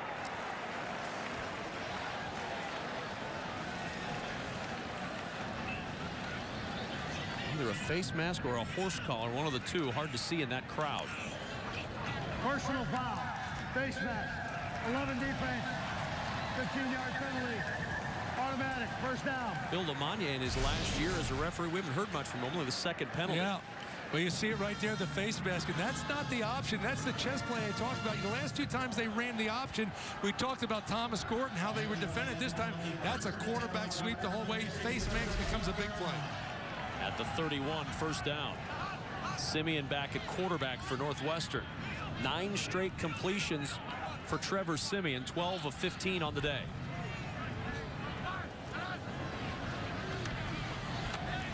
Simeon with time. Got a man open on the sidelines. Finally saw him, and Rashad Lawrence breaking some tackles with a first down to the Michigan 14. 17-yard pickup before Ross could catch up to Rashad Lawrence. Now, why are you surprised this worked? Rashad Lawrence was only a high school teammate of Simeon. They've done this since they were little kids. Good play. Remember that day he had against Ohio State. 149 yards receiving. Simeon with pressure in his face got rid of that one, incomplete. Mike Jensen, the intended receiver, and that breaks 10 straight completions thrown by Trevor Simeon. You know, I guess he's going downhill. Huh? It's all falling apart. I'm impressed with Simeon, though. You know, he's more mobile than anybody gives him credit for, and he makes good decisions, which is the most important thing any quarterback does. He very rarely throws it into trouble. Coulter in now at quarterback on 2nd and 10 at the Michigan 14. Big drive here for Northwestern, trying to add to their lead. Coulter on the keep. And Coulter, not much running room that time. Jake Ryan stayed right with the play and made the initial contact at the 13. Yeah, they came back with the same exact play that they ran on 3rd and 3 that they got the face mask call against, so he would have had the first down anyway. But it seemed to me that they made a decision now. Let's not go with option. Michigan has an answer to that. Let's go quarterback sweep. Still getting the ball potentially on the perimeter. 3rd down and 9. Simeon back in at quarterback.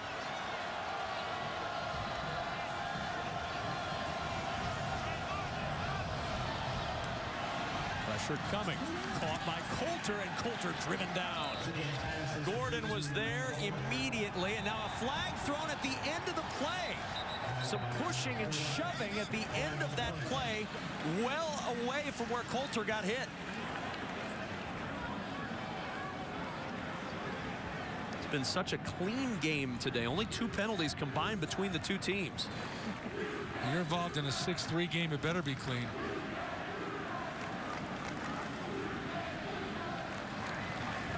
Following the play, unsportsmanlike conduct. Number 14, offense. Number 4, 18, defense. Those penalties cancel each other. Next down. Christian Jones and Blake Countess. What's lost in that right there, because the penalty was an outstanding play by Thomas Gordon. You'll see it. There's the penalty right there at the bottom side of your screen, and a little shove. Countess, Christian Jones. And now a field goal try of 30 yards for Jeff Budzine. And the kick by Budzine is good. So now a 9-3 lead as Northwestern drives down the field. Offense stalls in the red zone. Michigan's defense holds to a field goal. 6-point game, 2:35 to go in the third. And the kickoff through the end zone for the touchback. So Michigan will take over. First down and 10, trailing 9-3 with 2:35 remaining in the third. And our Chevrolet scoring drive for Northwestern, 10 plays, 77 yards, 3:15 on the clock, and it's a kicker kind of day here in Evanston. 3 field goals for Budzine and a 9-3 lead for Northwestern. Well, it's a kicker type thing, but you know, I tell you one thing, Northwestern wants to hold here because they have the wind at their back. They want to force Michigan to punt into the wind. From the 25, play action. Quick screen set up, big block on the outside, and a gain of 3 to the 28 for Gallen. It's a key point that you make in this game. Field position is so important, and that field position becomes real critical if Northwestern can get that stop and have the punt into the wind instead of with the wind. Well, last time Michigan had to punt into the rain, into the wind, they got off a banner punt. You can't count on that all the time. Second down and 7. Gardner off the play fake. And Gallen with the catch on the sidelines for the first down. Let's check back in our BTN studios in Chicago. Dave Revson with an update. Okay, Kevin, Nebraska and Michigan State. Amani crossed 51 yards for the touchdown. Nebraska, the first team to go over 100 rushing yards on Michigan State all year. They're within 6. It's 2014. How about that, Glenn Mason? Yeah. Finding some running room against that Spartan defense in Lincoln. First and 10. The 36-yard line. Some running room here, perhaps, for Green. And Green banging his way inside the 45. Travion Henry finally able to knock him down at the 41-yard line of Northwestern. Tyler Scott had a chance to get him. He missed, and then Green was off to the races. Well, the last 2 times you can see the blitz coming from the backside by Northwestern. The last 2 times that Michigan's got sizable runs, it's because they ran away from the blitz. Good blocking by the offensive line. At the 41-yard line, first down. Green again. And Green down to the 38-yard line. Damian Proby on the tackle for the Northwestern Wildcats. Now tomorrow it's a doubleheader of hoops from the Hoosier State. First, 23rd ranked Indiana hosts Stony Brook. Then the Boilermakers take on Rider. Coverage starts at 5 Eastern on BTN and BTN to go.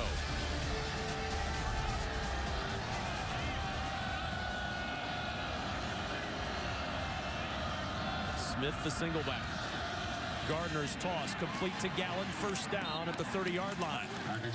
I think Michigan looks so much better when they're mixing the run with those quick 3-step passes that you're seeing right now, which is obviously a lot easier to protect for the offensive line, but they look so much crisper. They know what they're doing. 5 straight games with 5 catches or more for Jeremy Gallen. 6 catches. He has 61 on the season. And he's just gone over 1,000 yards on the year. First down. Play action. Gardner in some trouble. And Gardner is sacked. Tyler Scott, his 6th sack of the year. I don't want to say I told you so, but I told you so. You know what's working right now is running that tailback and those, those quick 3 plays. But watch it right here. You're going to see him come right in here. He beats the offensive line. It's a play action pass. It takes longer. Big play by Northwestern defense. And that is how they end the 3rd quarter here in Evanston. Scott with a little momentum. Pat Fitzgerald trying to rally his troops to break the 5-game conference losing streak. Through 3 quarters, Northwestern has the 9-3 lead over Michigan.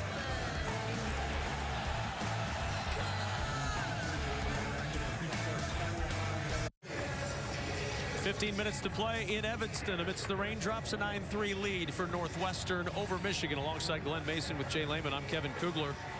Party here in Evanston so far, but Brady Hoke's trying to find where those points have gone. Yeah, well, let me tell you, when all of a sudden you're playing a field position battle and you get a big sack, and now you got 2nd and 23, that's tough. Wind at the back now of Michigan on 2nd and 23. The pass tipped at the line and incomplete. Gardner back to throw. Jumping up, Travion Henry was there, but I think it was Chance Carter who got a hand on that one. Okay, now you got a 3rd and 23, and you watch it right here. They're just having problems. They're not controlling the line of scrimmage. With 3rd and 23 with all the problems, when you're trying to bet what's your chance of doing that right now, you got to try to run the football, maybe break something loose, because you don't want to lose any more yardage. They bring in pressure here on 3rd and long. No, I play coverage here. From the 43 of Northwestern, 3rd and 23. Gardner, delayed blitz. He's in trouble and he's sacked again. Colin Ellis came on the delay and got to Gardner at the 49. Yeah, he came on a delayed blitz because the back blocked. They went to a maximum protection. They only rushed 4 Northwestern, but the excellent job by Mike Hankwitz. They're going to rush 4, but they're saying, no, watch now. If your guy blocks, which he does, you go get the quarterback. Michigan does not have an answer. 2 sacks by Northwestern on that possession. And back goes the punt team. Wild to punt it away. Jones will watch it sail over his head. A chance to save it. Did it go into the end zone? And it did. A touchback. Just a touchback. And Wild can't believe it. He thought for sure it was going to be saved. Joe Reynolds was down there. Now they're going to discuss. Reynolds, this is a huge play right here. Reynolds thought he got there and got rid of the ball before he crossed the plane.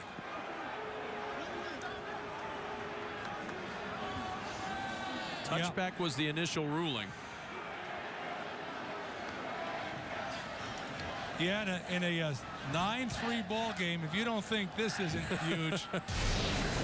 See if we can tell.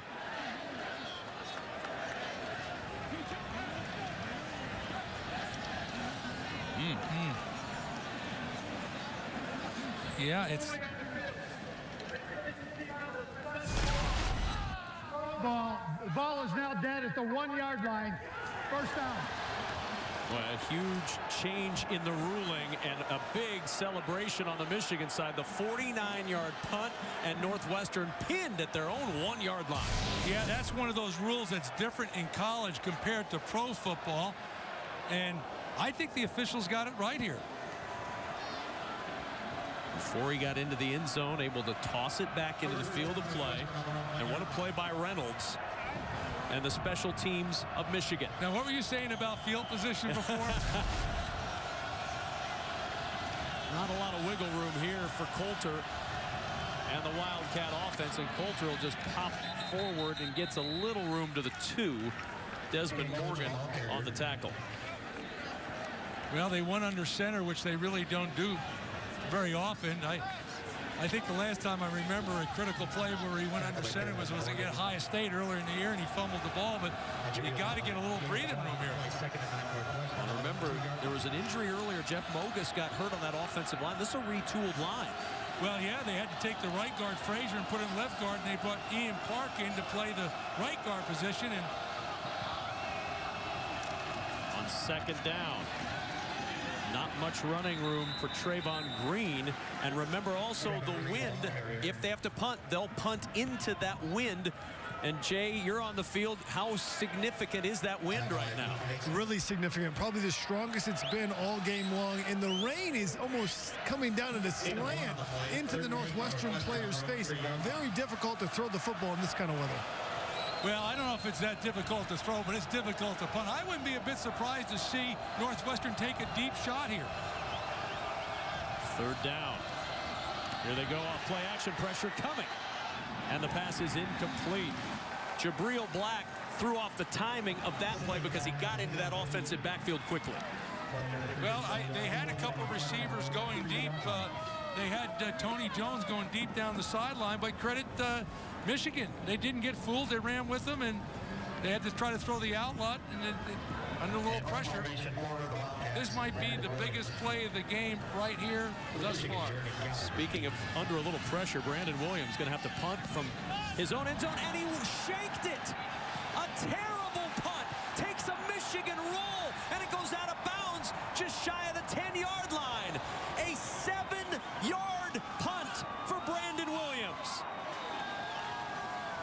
Well, I said it might be the biggest play of the game, but I didn't have any realize that the ball would end up there because of a shank punt. It might have been because of a return by Michigan, but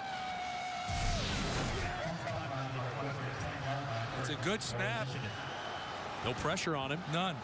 They went with the return. Oh, my goodness. The worst possible time if you're a Northwestern fan for that. And now opponents have scored in 9 straight red zone trips against Northwestern. And it's first down and goal at the 10-yard line. Green the carry. And Green with nowhere to go. Good start for the Wildcat defense. Will Hampton right in there to help make the stop. And got some help from Travion Henry. One more look at the punt that's given Michigan a great chance. Yeah, it's a good snap and a good drop, and it just goes off the side of his foot. He wishes he could have that one back, but it doesn't work that way. Second and goal at the 11. But the motion man to the top of the screen.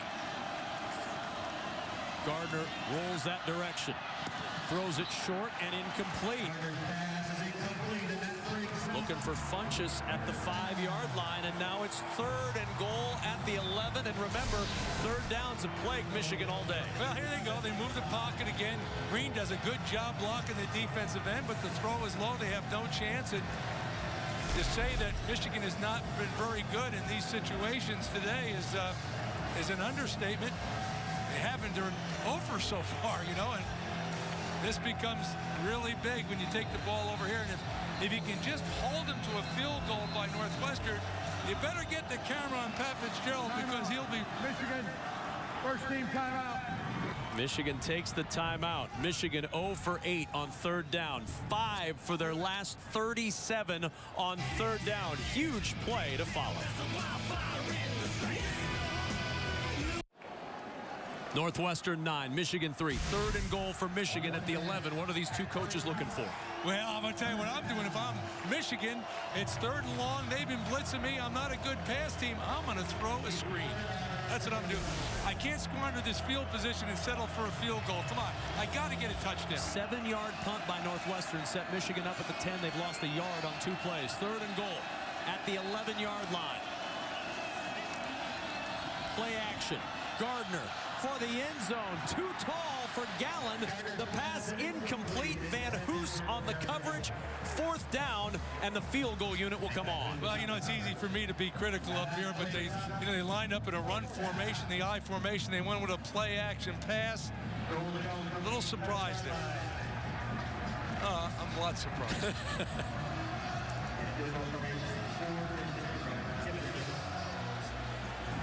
Now the field goal from Gibbons. 28-yard try.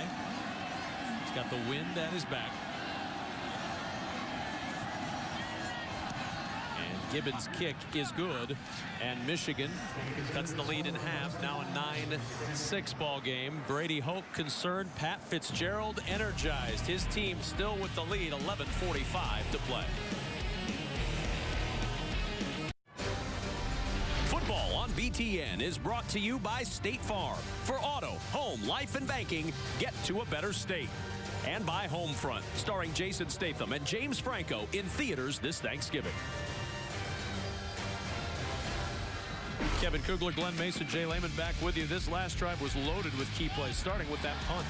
Well, I told you that might be the key play of the game before he punted it. But I want to just tell you something here. Travion Henry, the safety. There's that 9-man front I keep talking about.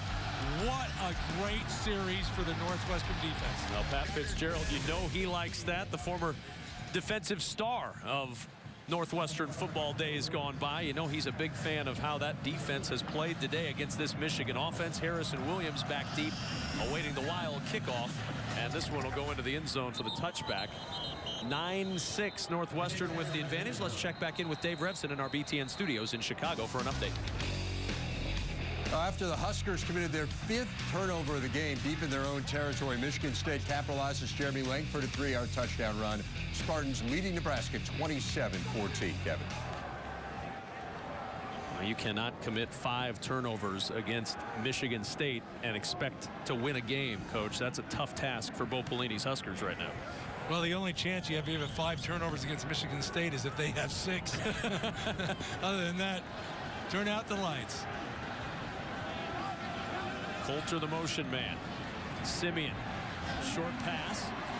Trumpy turns the corner, and Trumpy's got a first down at the 37-yard line. A 12-yard gain. Thomas Gordon, along with Blake Countess out there.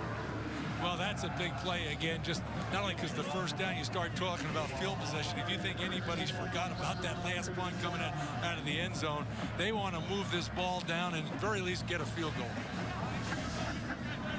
I'm sure they'd be all right if that clock melted down a little bit as well. From the 37. Lots of time for Simeon, and taking it away is Christian Jones. Jones to the 44-yard line. Ross, we've talked about the near misses for Northwestern. Ross almost had himself an interception. You know, you look at this game, I don't know if I have ever seen more missed interceptions in one game by defenses. You think it's going the other way, and it's just not. Simeon, big hit and shoved out of bounds by Courtney Avery. So a 3rd down and 2 now after no gain on the play from Simeon. No gain on the play. 3rd and 2 Northwestern. Now Coulter will come back in at quarterback. Well, you know, the play that they've been going here pretty effectively has just been Coulter on the quarterback sweep, not the option.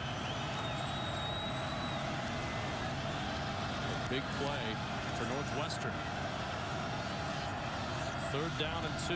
There's that option, the pitch to Trumpy with a blocker in front, and Trumpy very close to the first down.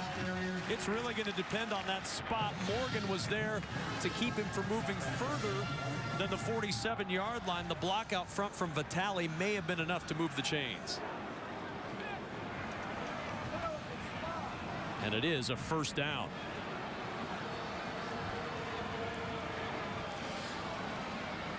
When you have the element of option football in your attack, any defensive coach will tell you they don't like to see that because that changes your preparation because you have option responsibilities.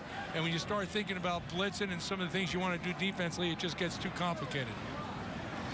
But they ran the option out of a different formation. They had a lead blocker that time, trying to account for Thomas Gordon coming down and playing it. There's a little confusion. Bill Lamagna kept saying on the field first down. The previous play is under review for the spot.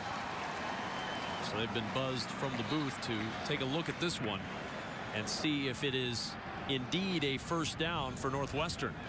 And if it's not, do you go for it? Just a couple inches? You're asking me? I think you're the guy who gets to answer that question. What I'm saying is normally I would think that Northwestern would, but you know, in this game where all of a sudden Their defense is playing so well, and Michigan's really struggling offensively. You don't want to give them good field position.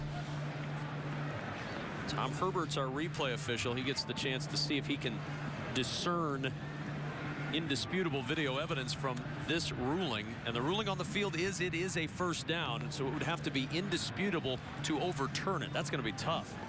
One of the highlights every week I have is visiting with my old friends, the officials, who now have most they're your old friends. Most of them have left the playing field and are in the replay booth. So we have a few laughs, don't we? I go back in time 10 or 15 years. I'm not sure I find Glenn Mason and hear him say my old friends, the officials. Well, you heard the one official last week that said that I was one of his 2 favorite guys that he ever had to work with, and Hayden Fry was the other one. And I've got tremendous respect for Hayden Fry. I take that as a compliment. He only, of course, worked 2 games his entire officiating career. Michigan, Minnesota, and Iowa. The ruling on the field from the headlinesman actually was the runner was short of the line to gain. That play has been reviewed by replay, and the play stands as called. So Bill LeMonnier signaled first down 3 or 4 different times, but now they're saying he's short of the line to gain? I don't know why LeMonnier would signal first down if the heads lineman said he was short. I don't. And he signaled it several times.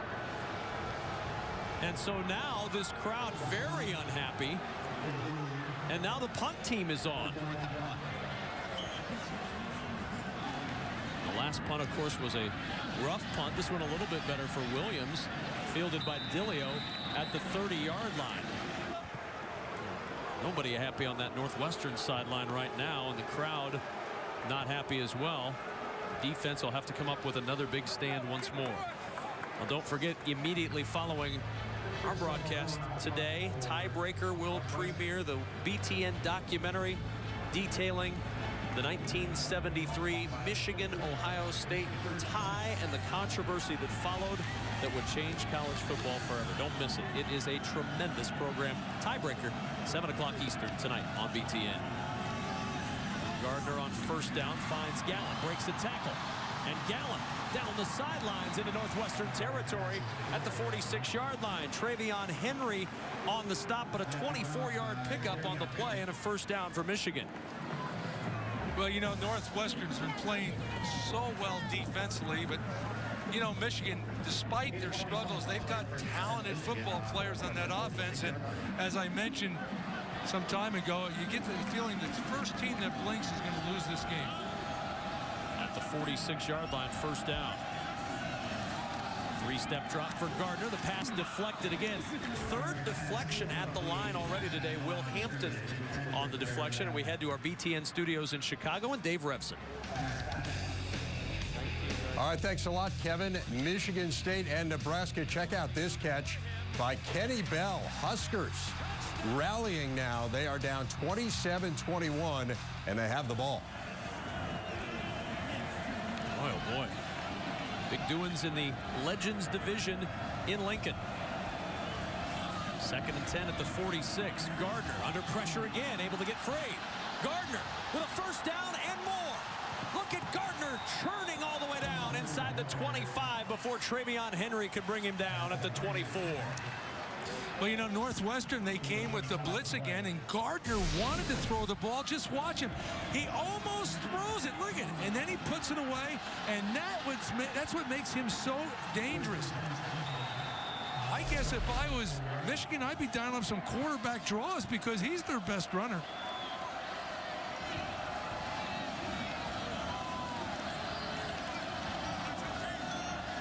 The motion man is the tight end, but Green. Not much running room this time. Maybe gets a half yard down near the 23-yard line. 8:22 and counting to go in the 4th. 9-6 Northwestern with the lead. Not a touchdown has been scored today. Rain continuing to fall. These guys don't mind. No, this is good football weather. Who doesn't like to play football? That's what's great about football. You're playing all kinds of weather. The only thing you call it off for is lightning. We don't like lightning. No, we're opposed to that. 2nd and 10 at the 24. Gardner with time this time, and a completion and a first down. Gallen again to the 13-yard line. Ellis and Van Hoos combined on the stop, but Michigan offense starting to motor a little bit, get some momentum. Well, they're a lot better versus loose coverage, and that's exactly what Northwestern has, and that makes it easy for Gardner to make the mental decision. He gets the pre-read, soft corner. I know I'm going outside. He throws it on time. First down. Davion Smith in the backfield. Play action. Gardner in some trouble. Gardner breaks a tackle. And Gardner down near the 8-yard line. Van Hoos on the tackle of Devin Gardner. But again, positive yardage where it didn't look like there would be any for Gardner. Well, you see the athletic ability by Devin Gardner right there, which we've seen so many times. You think you've got him, you got the right play called, you got a defensive guy to take him, and all of a sudden, I had him, no, I don't have him. Good tackle right there. You know, let's go back to what I talked about, those soft coverage. What Michigan has really struggled with is bump and run coverage, but Northwestern defense really isn't built that way. 2nd and 5 at the 8.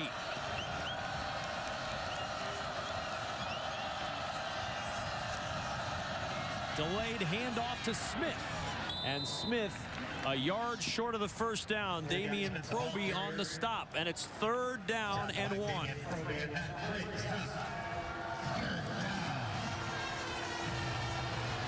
All just shy of the 4-yard line. They need the 3 for the first. 0 for 9 today on 3rd down. See, I like the call, the draw, and the 2nd down there, because now you got it down to a workable down and distance. Biggest 3rd down of the game right here. And the true freshman Davion Smith is the running back. 3rd down. Smith the carry. Fighting forward. Smith did not get it. He may have lost half a yard, Coach, back near the 5-yard line. Michigan went with the unbalanced offense, high formation, power run. Credit that Northwestern defense. Watch it right here. They come off. They're coming with the off-tackle power. Timeout. Injured player. See, the way to defend that off-tackle power. As Travion Henry is being tended to. Hopefully he'll be okay. Guy who's had a huge game today for Northwestern, been all over the field, especially in run support. Yeah, he's been a busy guy. They playing that 8- and 9-man front. Got to get the safeties involved. Got to be good enough to cover the middle of the field and be tough enough to take on a 235-pound running back. He's done an exceptional job. Hopefully he's okay.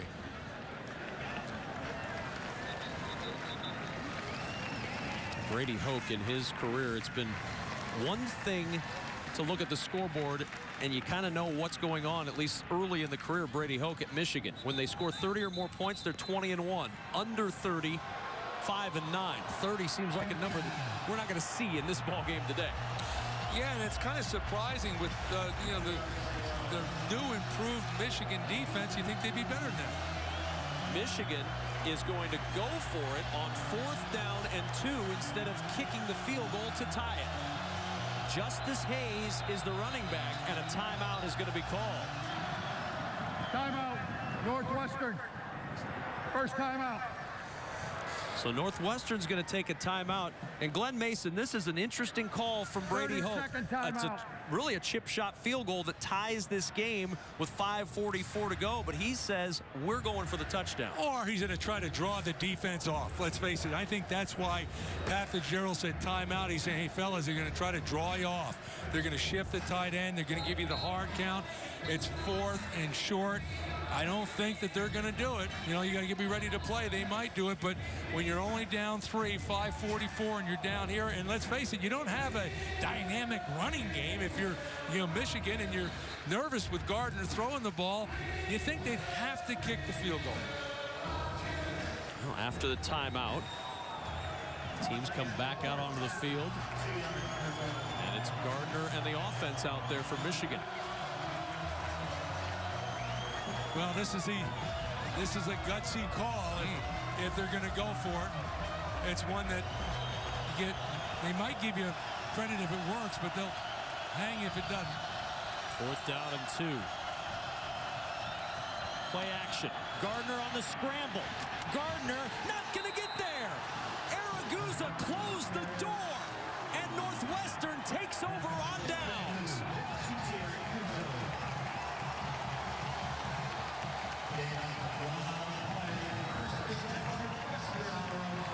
Man, if you like defense, you love this game. And I'll tell you, I don't know if I've ever seen Northwestern play better defense. Look at him play and watch him come make a play. Look at Araguza. He gets in there, he makes a good play, and he's got help from the rest of the guys coming. You think Coach Fitz like that? You bet. What a lift for his team. And Brady Hoke on the other side. Cannot believe it. A gamble, and the gamble does not pay off. And Michigan, instead of going for the tie, now still down 3. Northwestern with the football. First down carry for Trumpy. And Trumpy not able to get much. Maybe a yard to the 6-yard line. Well, now you got if you take a gamble like that, which Brady Hoke does, you must have great confidence in your defense that you're going to be able to hold them and force them to putt. You know, there's still a lot of time in the game. There's 5+ minutes, but you can't allow them to drive the ball and lose this field position if you're Michigan. Of course, Northwestern going into that win, too. That's been a big factor. Coulter on the keep. Coulter with the first down at the 16-yard line. Gives Northwestern some room and keeps this possession going for the Wildcats. Yeah, the best play that Northwestern's been able to effectively use today was the option, and then they switched up and they went with the quarterback sweep, which you just saw. Then they went back to the option on that 3rd and short before. But all of a sudden now, you know, you talk about up-tempo.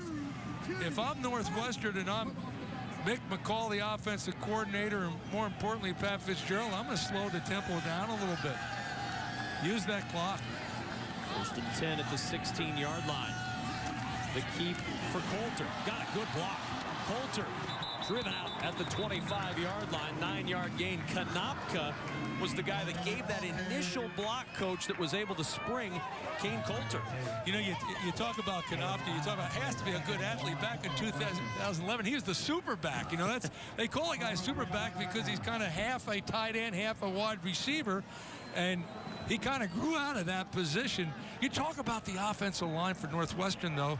You know, they don't have any seniors there. I mean, that's going to be a big advantage right now. They're doing a job, but how about next year? Not worried about next year right now. They're just trying to break this 5-game conference losing skid. 2nd and 1. Now hole up the middle to get the first down to the 30-yard line.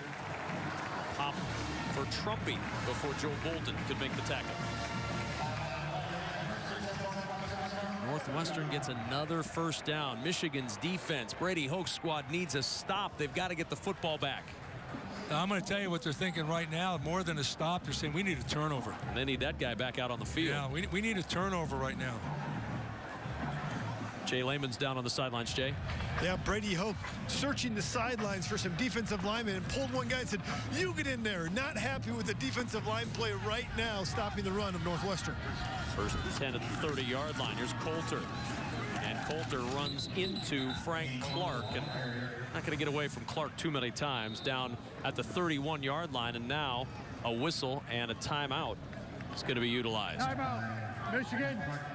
2nd team timeout. They have 1 timeout remaining. Northwestern trying to close out the victory. Today's Duluth trading hardest working players, that Northwestern defense. Last 2 possessions for Michigan inside the Northwestern 10. 6 plays, 2 yards. They've allowed 261 yards total today. Our Duluth trading hardest working players, that entire defensive unit for Northwestern. They've made defensive plays all over the lot tonight. 2nd down and 9. Coulter, the quarterback for Northwestern. 9-6 lead. Michigan turned down a sure chip shot field goal for a chance to grab the lead. Coulter in trouble and a huge loss. Cam Gordon breaking through the block, and he's down is Coulter at the 23-yard line. That's a loss on the play of 8. Well, you know, they want to run. Timeout. Michigan, 3rd and final team timeout. Well, you look at it here, Coulter's their best option right now, and they're You can tell he's got the ball in his arm. He's securing it, just a quarterback sweep. They want to run the football. I don't think they can just run it up the middle. They're trying to create a big play with Coulter and didn't get it done, and kept the clock running, forced Michigan to use their final timeout. So all of a sudden you come up with this 3rd and long, and you want to be somewhat conservative. Again, I'm going to go back to fire screen. Well, don't forget, coming up at 7 o'clock Eastern tonight, Tiebreaker debuts, the BTN documentary chronicling the 1973 Michigan-Ohio State 10-10 tie and the controversy that followed. Tiebreaker tonight, 7 Eastern, after the game here on BTN. I venture to say you watch that, you won't be able to watch it once. You'll have to go back and watch it again. It is fantastic. Yeah, it really is a terrific show. You and I had the chance to get a sneak preview a couple of weeks ago because we're special like that. It is really good. 3rd down and 17.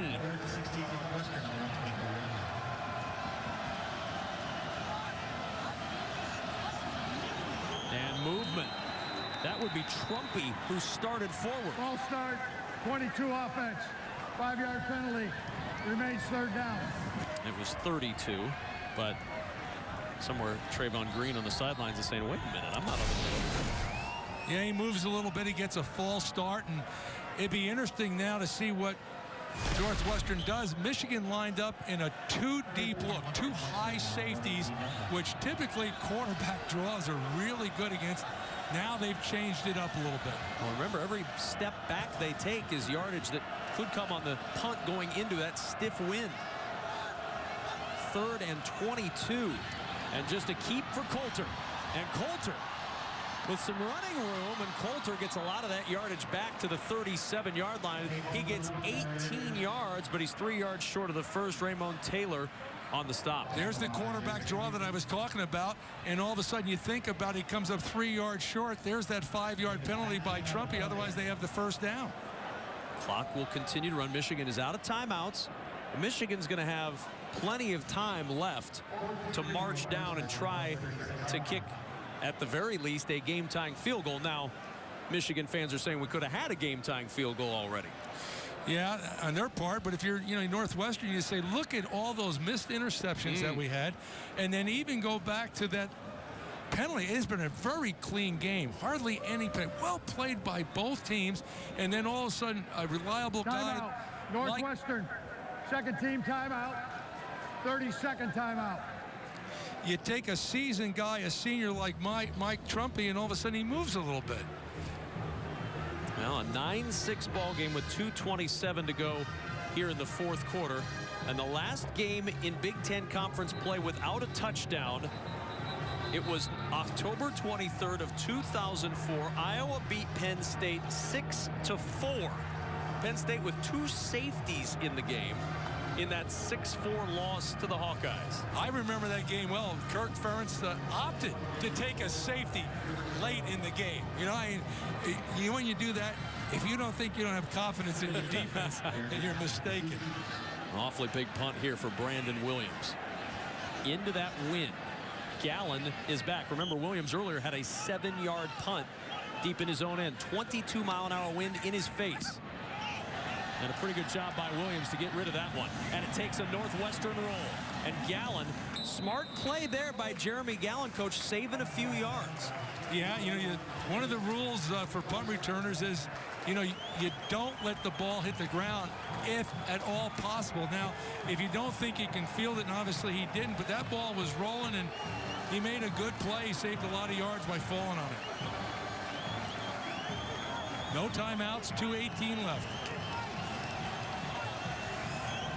Williams was not the punter on that. It was Chris Gradone, the backup punter. And a good job he did. At the 22, 1st down and 10. Gardner. Nobody open, now finds a man, and down is Dillio at the 28-yard line. Remember, no timeouts. Clock's going to continue to run. Josh Furman, the safety, did an excellent job breaking on that ball. 2nd down and 4 at the 28. Gardner, incomplete. Gallen moved towards the middle of the field, and the pass went towards the sideline. Yeah, that's what you call miscommunication. You don't know who's wrong at this place. Gallen ran an in route, and Gardner ran an out route. 0 for 10 Michigan. They'd love to see Brendan Gibbons with a chance, but they need a little more yardage than what they've got right now. A long way to go before Gibbons gets his chance. 4-down territory. They're going to have to go for a 4th down if they don't get it.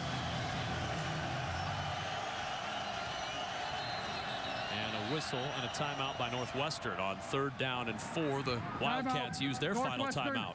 3rd and final team timeout. So everybody out of timeouts. Timeout. A minute 53 to play and a 3rd and 4 for Michigan. Well, it doesn't surprise me that they called the timeout. Talking to Mike Hankwitz, he talked about a crucial 4th and 2 against Nebraska, and he said, you know, I should have called timeout because just to get everybody on the same page. And he said my corners were playing loose and didn't make it. 9-6 Northwestern has the advantage. Minute 53 to go in the 4th. And now a 3rd and 4.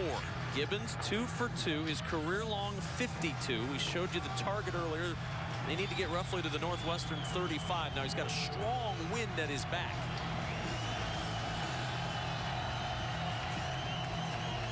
Third and 4 at the 28-yard line.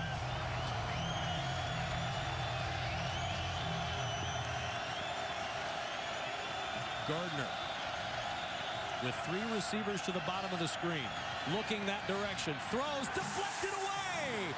Another deflection by a Northwestern linebacker. This time it's Colin Ellis, and now it's 4th down. You're talking about guys that are knocking the ball down on interception that routinely have done it in the past, that made interceptions. But now with this last play, they only need one more knockdown. They don't even need an interception. Just knock it down one more time. They had so many opportunities to put this on ice, and here's the ball game. 0 for 12 combined today on 3rd and 4th down for Michigan. And that'll be the headline if they are not able to convert here. 4th and 4. Gardner gonna run. Gardner in trouble, breaks the tackle and gets the 1st down, and Michigan stays alive on the nifty move by Gardner to move the chains. Well, you see it right here. They drop back. He's looking to throw the football. I can tell because the fullback didn't go to try to block anybody. He stayed back there for protection, and smart move by Gardner. Michigan will live to see another series. 1st and 10 at the 34.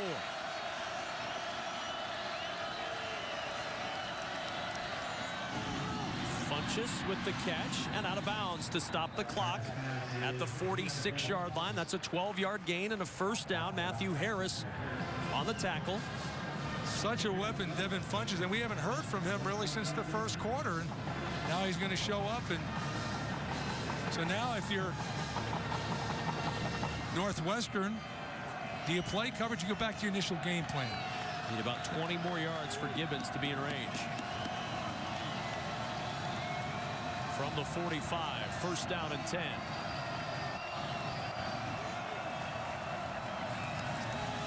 Gardner juggled and caught. Dillio, it comes out and it's incomplete. Incomplete pass. Dillio had it, got hit, juggled it, 2nd down. Yeah, good throw by Gardner, but credit that Northwestern defense. You mentioned it before, hard-hitting game. It's been hard-hitting all day, and that's the thing about it. Good, clean football. You see he's got it in his hands, and you come up and you make the play. Good, solid hit by Campbell, who's really having a heck of a junior year. 90 seconds to go. 2nd down and 10. Gardner. Nice catch by Gallant. Stays in bounds. Just across midfield. Matthew Harris on the tackle. Clock running. Plenty of time. Michigan with 1:18 to go. No timeouts. 3rd down and 4. Gardner on the run, and it's almost intercepted by Campbell. How many near misses can Northwestern have defensively today? I don't know how many there are, but we're getting close to double digits if we're not already there. And, you know, it's amazing. You see it right here, and they're not tough interceptions. I mean, that's a gimme right there. It's the game right there. Mike Hankwitz cannot believe it. Oh, man. Ibrahim Campbell almost should have had his 5th pick. He's got 8 career interceptions, 4 this year. That might have been the easiest one he ever would have had. Gibbons hoping for a chance. 4th down and 4. Gardner to the air, conversion, and a 1st down to Funchess. And now getting close to Gibbons' range at the 40-yard line. Wind at the back of the Wolverines. Under a minute to play.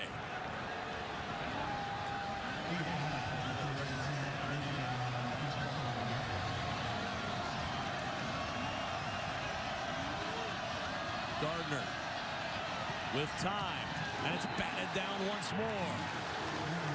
This time Jimmy Hall, and now a flag. Oh boy. I might say a late flag.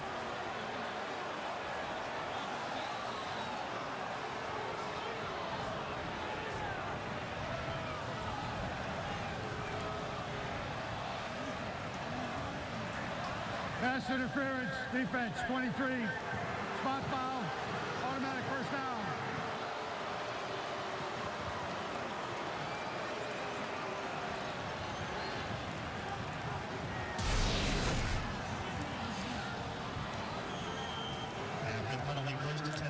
Yeah, they saw it. Yeah, they saw the arm around Funchess' back. He's got to call it. That's a good call by the official.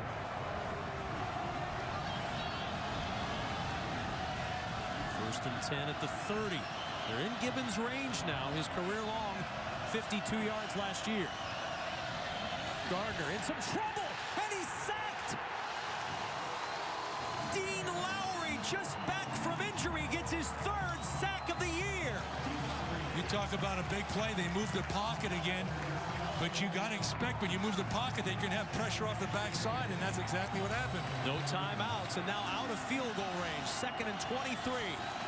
Gardner airing it deep, looking for Chesson, and he just missed him at the 7-yard line. 18 seconds remain. 3-point game.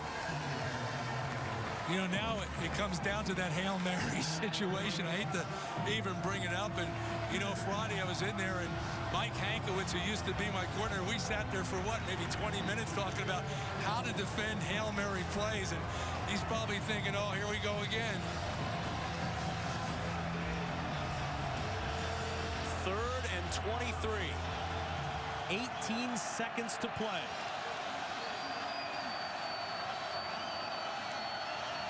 Gardner with time, lots of time. Throws it short. The catch is made inbounds. The clock's going to run. Under 10 seconds to go. It is 4th down. They've got to hurry. Here comes the field goal unit on. 1 second. Did they get the snap off? They did. The kick is on its way. It is good. 44 yards, and Michigan ties it with no time remaining.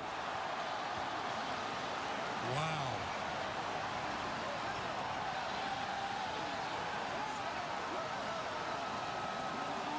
Gibbons hits the field goal.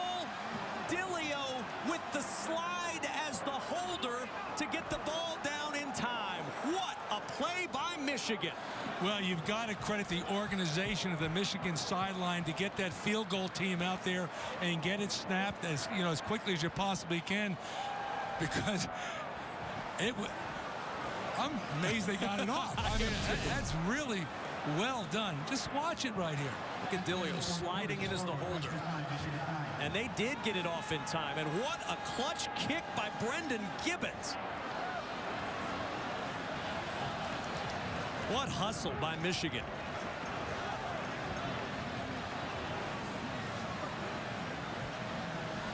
And then calmly sends that one through. Nothing calm there. You almost got a smile out of Coach Hoke on the sidelines. Almost. You know, that's that situation that, you know, on the play before, you like your defenders to maybe stay on that guy a little long, you know, force the official to do something. Wow. So Pat Fitzgerald on the last play 2 weeks ago loses a game on a Hail Mary in Lincoln. Last play of regulation at home, and he loses the lead on a 44-yard race-on field goal by Brendan Gibbons. Not to mention, as well as the Northwestern defense played today, the number of interceptions that they missed is mind-boggling. Amazing. So how about Northwestern and Michigan in overtime? We've seen this before. Maybe not quite at a 9-9 score, but overtime to come between Michigan and Northwestern once again. These two teams over the last several years have had some wonderful ball games. This one, overtime. Let's look back at these last few seconds. This is the play that set them up. Gardner with time. Lots of time. Throws it short. The catch is made. Inbounds. The clock's going to run. Under 10 seconds to go. It is 4th down. They've got to hurry. Here comes the field goal unit on. 1 second. Did they get the snap off? They did. The kick is on its way. It is good. What a kick by Gibbons. And look at Dillio getting in position to get the hold. Captains, when we play extra periods, it's just like baseball innings. We'll play a full inning. Team ahead at the end of the inning wins the game. You get 1 timeout per inning. Same as before, gold side heads, blue side tails. Michigan, you'll call the toss. Go blue, tails. Tails the call. Let's come up. Heads. Northwestern elected to go on defense. Which end of the field? We'll go to the north end of the field. Michigan will put the ball in play. 1st down. I don't know about you, but I'm excited we've got overtime. I don't want this one to end. I tell you, this is a heck of a football game. Probably not turning out the way anyone thought, but it's one heck of a football game. All right, 9-9 as we go to overtime. Of course, the overtime rules, you heard Bill LeMonnier describe them as baseball innings.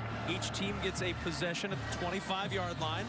The team retains the ball until scoring or they fail to make a 1st down. And each team has that possession starting at the 25. So Northwestern wins the toss. They elect defense first. And in a defensive game, it's probably not a bad place to be. Now, of course, we'll see 3 or 4 overtimes. Everybody will score a touchdown. The score will be completely skewed. I was going to say, we haven't seen the touchdown all day. And now, you know, I still go back to that play Dillio caught. You saw it. Van Noos came in. He made the tackle, but he went over the top. If he would have been on top of him, probably wouldn't have enough time. At the 25, 1st down. Overtime underway. The give to Green. And Green, who's been very effective at times today, gets 7 to the 18-yard line.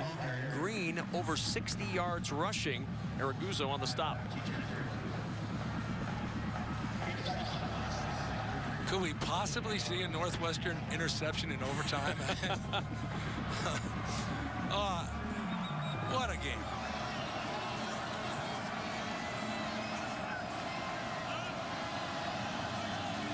Second down and 3. And nowhere to run this time. Ran right into a brick wall of Chance Carter. Back at the 20-yard line, a loss on the play. Now 3rd and 5. Yeah, the way this Michigan game has gone, you either got to run the football or you got to do that quick pass. I don't want to move the pocket. I sure don't want to drop back in the pocket because, you know, I got to think, hey, it's a field goal game, but I don't want to lose yards, possible sack. 0 for 13 on 3rd down. 3rd down and 5 at the 20. Play action. Gardner throws short. It is caught by the fullback, Joe Carriage, and he gets the 1st down. Only his 3rd catch of the year. Well, they came with the flood pass out of the I formation, and it's hard to defend it. You know, it really is. And unless you have an invert safety there, you get the guy out in the flat, and good safe call. You get the ball out of the quarterback's hands quick, and they move the chains, and good play.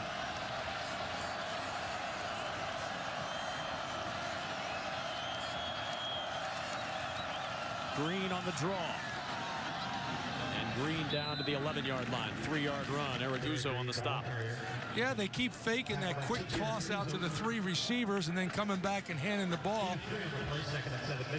Trying to create a seam, trying to get that Northwestern defense running to the perimeter, open an inside lane. 2nd down and 7. Michigan looking for the lead.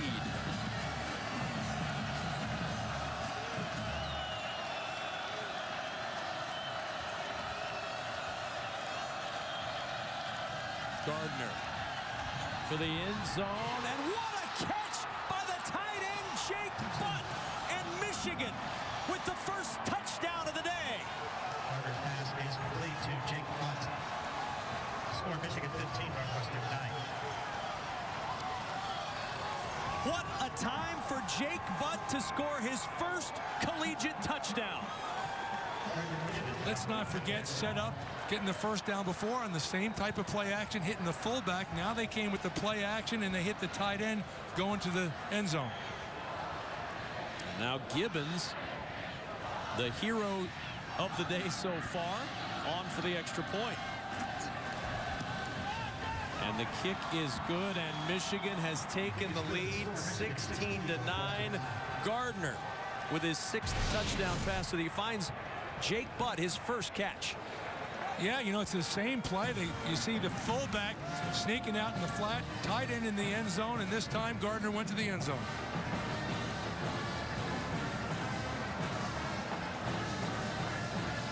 Devin Gardner, you know he's fired up.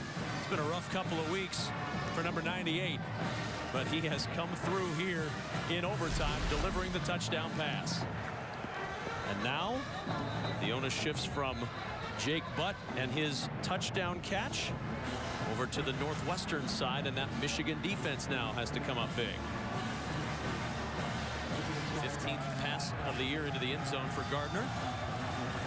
And of course, our John Deere Gator game changer, Brendan Gibbons. He changed this game as time expired at the end of the 4th.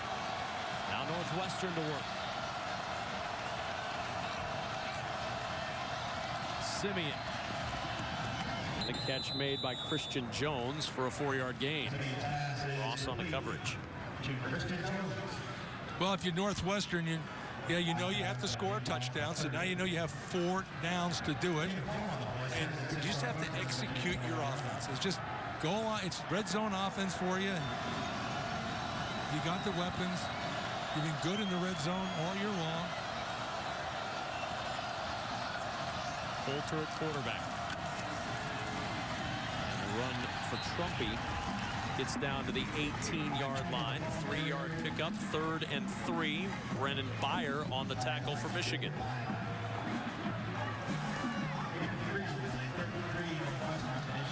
Simeon back in at quarterback.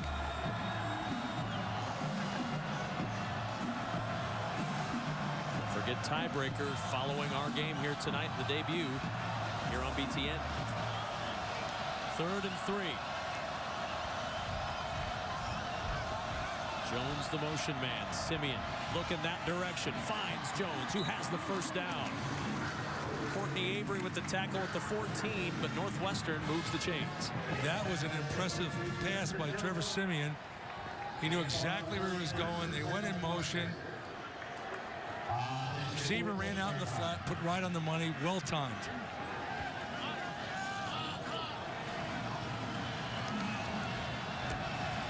First and 10 at the 14.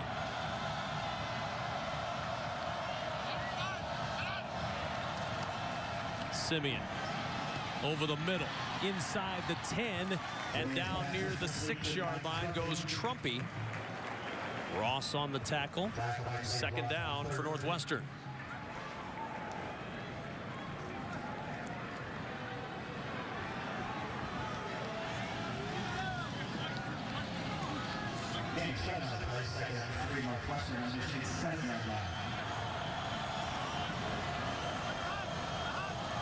Three receivers to the top of the screen. Simeon and the Wildcats down by 7. Play clock down to 7. Hole for Green. Green fighting for the goal line, and Green stopped inside the 1. It'll be 1st and goal, Northwestern. Boy, what determination by Green. He had a couple of those white shirts all over. He kept those legs going and almost got in. Went to the inside zone play. Little face mask there that got missed.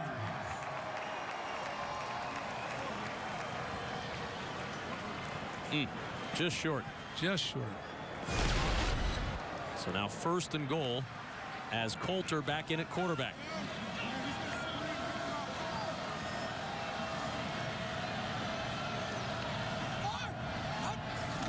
Coulter on the quarterback sneak. And he's in for the touchdown. And Northwestern an extra point from tying it up. Or as Bill Lamine would say, we're an extra point from going to inning 2. They'll score a touchdown all day. You go to overtime, and Michigan scores 1, Northwestern scores 1.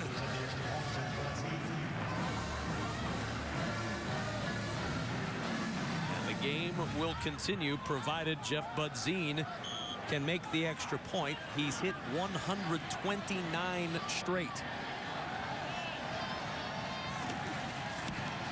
Make it 130 and double overtime in Evanston. Brady Hoke's squad with the field goal that tied this game up. No time left. Each team has scored a touchdown in overtime. Now the 2 teams will head back out there for the 2nd overtime. Well, of course, last season, well, we also saw an overtime play. Simeon into the end zone up in Ann Arbor. And then Gardner, who had to start with the Denard Robinson injury, the tip pass to Roundtree set them up, and then Gardner on the bootleg into the end zone to win it in overtime, 38-31. Brady Hoke was pretty fired up that day. If he can get a win here today, we'll probably see a similar reaction. I think we'll see a double arm fist pump today if you get it. But, you know, is there anything better in college football? I mean, you look at this game, and there's some drop interceptions, and there's not a lot of touchdowns, and 2 well-played defense, but a bunch of college kids just battling their tail off. Hard-hitting game. Well, of course, after our game, it's tiebreaker. Seems like a fitting thing to have when we're trying to break a tie here today in Evanston. Tiebreaker, of course, looking at the 1973 Michigan-Ohio State game. This BTN documentary will premiere after our game tonight on BTN. Yeah, if we didn't have the tiebreaker, you'd be on your way to the airport. You'd be out of here. I don't want to leave before this thing's over. This is great stuff. Tremendous theater in the rain, in the wind, double overtime. Northwestern and Michigan. Northwestern will put the ball in play first. We'll go to the north end, 1st down. Well, how did we get to this point? If you're just joining us late, this is how. End of regulation. Michigan, 18 seconds to go. Devin Gardner to the air. In bounds, though. Northwestern feeling pretty good. They've held him in bounds, but look what the Wolverines are able to do. Yeah, you see Van Usie comes up, he makes the play, rolls over the top. If he could have stayed on him a second, that's all he needed was a second. 1 second. Did they get the snap off? They did. The kick is on its... How about Michigan able to scramble and get that field goal in to put us in this spot? Now double overtime. Simeon, the quarterback, as Northwestern starts off this 2nd overtime frame.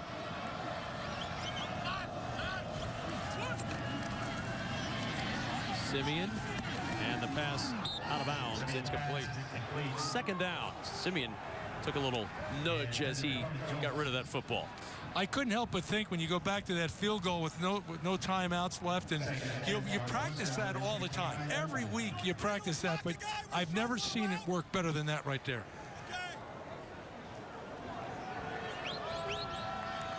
Coulter now in at quarterback, 2nd down and 10.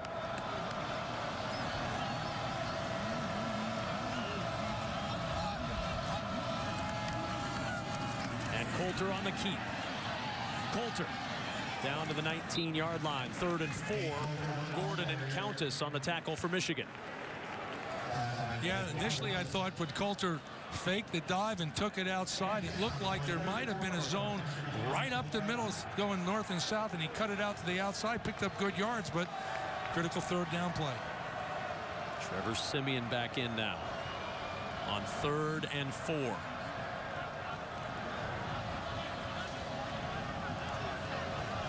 Coulter still on the field. He's paired towards the bottom of your screen. Jones, the motion man, on 3rd down. Nowhere to go for Simeon. He's in trouble. And Simeon wisely just gets rid of the football. Yeah, he had no choice. The only choice he would have had early was to pull the ball down and run it up the middle. But after that, everything fell apart. Smart decision. Take the field goal, play defense. Lean on one of the better kickers in the country in Jeff Budzine to try to give your team the lead here in this second overtime. Made his last 11 attempts. He's 3 for 3 today. 36-yard try for Budzine. The kick by Budzine is good. And now Northwestern with a 19-16 lead. Michigan a touchdown away from winning this football game.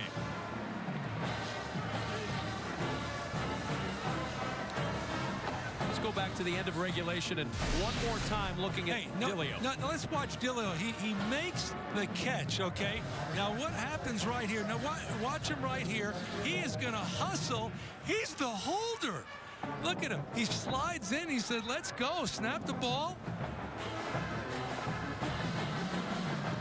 Now, I say you practice that. I would venture to say you've never seen Michigan practice where a guy catches it, runs back, slides in, does it. Impressive. Michigan down 3. 1st and 10 at the 25. A delayed handoff to Green. And Green inside the 20 to the 19. Tyler Scott on the tackle. I've been impressed with Derek Green today. Yeah, he's a guy that, you know, highly recruited, and Brady Hoke has talked about him very well, and he just said we got to get him in the game more. And, you know, that's been the play of choice in his overtime, is fake that screen, hand it to Green. You rhymed there too. Your poetry in the second overtime. 2nd and 4 at the 19. Funches. Nice cutback by Funches. The ball popped out. The ball is out at the 16-yard line. They're going to unstack the pile. If Northwestern has it, this game is over. Looking for the football at the bottom of the pile. Who has it? It may have changed hands 5 times already. And Funches able to snare it at the bottom of that pile and hold it for Michigan. She's relieved.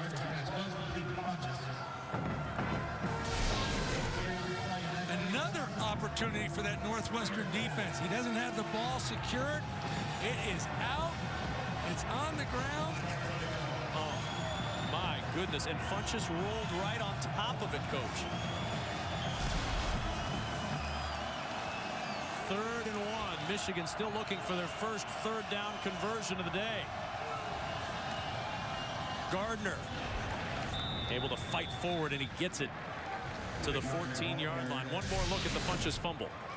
Well, you can see he's hanging that ball out. The ball is out. I think he just outfought the Northwestern player for the ball. Deontay Gibson was the guy who punched it out of the hands of Devin Funches. Timeout, And a timeout by Michigan. 1st and 10 at the 14-yard line. How many times today has Northwestern had an opportunity to intercept, get a fumble, and they've come up with none? Not a turnover in this game today, Glenn Mason. I don't know the exact number, but it's uncanny. You know, it's amazing. You leave the fumble recovery out of it, but you've seen this before, where all of a sudden a guy drops an easy interception, and another guy drops an easy one, another guy drops one, and you know, sometimes all of a sudden a guy will make an unbelievable interception, and then they'll make another one. Now, if you're tuning in, don't forget Tiebreaker immediately following our game here on BTN as we debut the documentary detailing the 1973 10-10 tie between Michigan and Ohio State. Tiebreaker is straight ahead here on BTN. How about Dennis Franklin? Class guy. Oh, terrific. Oh, really enjoyed visiting with him. It was a long time ago in this day that we chatted with him. 1st down and 10 at the 14-yard line. Play action. Gardner. Pressure comes. Gardner trying to get away. And Gardner down at the 16-yard line. I'll tell you, Chichi Araguza made a nice play there because Gardner is so dangerous. And how many times do you see a guy play action to the right, pull it down, and go back out the left and go the distance? Because you don't stay at home. 2nd and 11. Field goal would tie it and send us to a 3rd overtime, but Michigan's thinking about 6 right now. Rain and wind, a huge factor in this game. Gardner. And the catch by the tight end and out of bounds at the 12-yard line. Jake Butt, who had the touchdown in the first overtime, sets Michigan up with a 3rd down. Yeah, the tight ends have come up big as of late. Amazing how the complexion of the game changes a lot of time once you go to overtime. 3rd down and 8.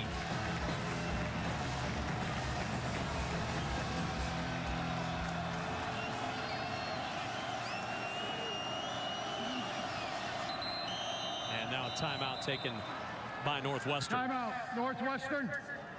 30-second timeout. The last 2 times in this situation in overtime, what we've seen is Michigan's got to the I formation. They run a play action pass to the tight end side, releasing the fullback in the flat, putting the tight end behind him in the end zone. And it's worked both times. Brendan Gibbons starting to warm up just in case. Of course, we remember back to that game at Penn State. And Gibbons struggles in the 4 overtime loss that Michigan suffered at the hands of the Nittany Lions. He's been very good today, though, especially in the most clutch moment, the end of regulation. He didn't have any time to think about it. You know? He just got up there and kicked it. 3rd down and 8. They need the 4 for the 1st down. Gardner to the end zone, off the fingertips of Gallant.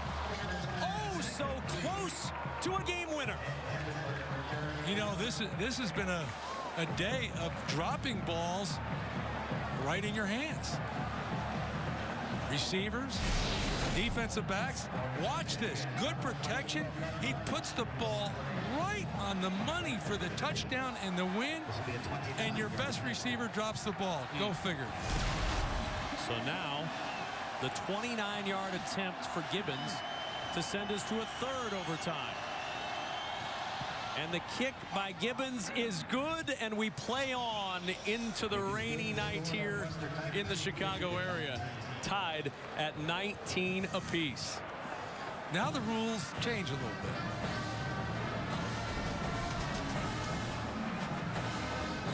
Dilio, who had the hold at the end of regulation to keep it going, he's hoping to have another chance here.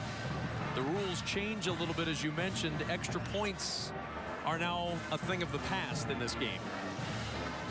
You got to go for 2. Just a little more drama. Well, this is why we're here. This play at the end of regulation by Michigan to get us to this point. And now triple overtime as a result of the hustle by Michigan's special teams. And you can see what I say by Vic Van Oos just rolling off that tackle rather than staying on him. We're talking about a second. That's not very long.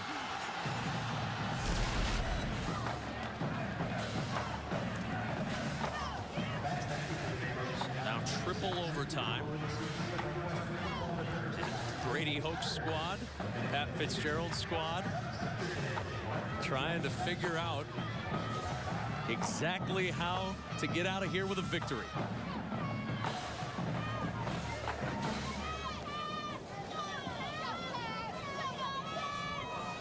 What a ball game today. Two teams that have played extremely hard. Both coaches with smiles on their faces right now. What more can you do? You're standing in the rain. You're in triple overtime. And you're coaching.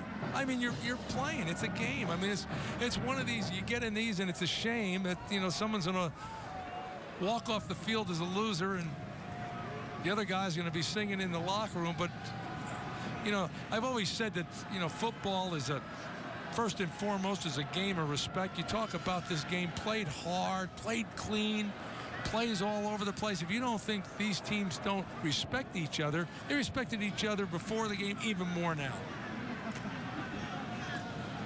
School record for field goals for both teams is 5. Today, both have hit 4 field goals. We start this third overtime. Glenn Mason mentioned the rules. If you score a touchdown, now you must go for 2. All right, now if you're Northwestern and you're Mike Hankwitz, do you go back to the initial game plan? Do you start blitzing again? I mean, do you try to force something? It was awful effective all during the game.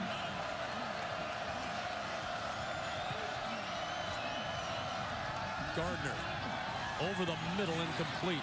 Gallen, the intended receiver. Van Hoos on the coverage, second down. Came back with the same exact play that they just missed for the touchdown. A little play action. They ran Gallen on the post route. He was wide open again. Wasn't a good enough pass. They've obviously found something, offensive coordinator Al Borges, that is working and he likes, but they've just got to connect from quarterback to receiver. Well, they're figuring that Northwestern's going to play that 8 or 9 man front with that heavy set, and you're 1-on-1 on the outside. Gardner dances away from Araguzzo. Gardner with a first down, and Gardner out of bounds. Very good work by Gardner to get free and get that first down. Yeah, without a doubt, Devin Gardner looks the best at that quarterback position when he's running the football in those type of plays. Government officials, timeout. Injured player. Injured player is Chance Carter, the defensive tackle who is down. He's been very effective today manning the interior of that Northwestern defensive line. Big guy, just a junior, 6'3", 300 pounds, right from Evanston, went to Lyle Academy. These big guys got to be tired, huh? I don't blame them. Yeah. It has been a day. Don't forget, immediately following our game, Tiebreaker will debut here on BTN. Seems like this is the absolute apt game to have before we debut Tiebreaker. You couldn't have scripted it any better. Goes any longer, we'll have to get Dennis Franklin back up here again. Exactly. Devin Gardner. You can tell today. You can tell when you're wearing those white uniforms on this grass field when you're out playing football on a rainy day like this. That uniform is going to need a little extra work. 1st and 10 at the 13. Draw play to Green. Green inside the 10 and down to the 7. Campbell and Hall on the tackle. Yeah, the same play. Fake the quick screen to the outside. Hand it to the big guy, Derek Green. And, you know, as all the troubles that the offensive line has had, you can see in this overtime period, there's some awful good blocking up front right now.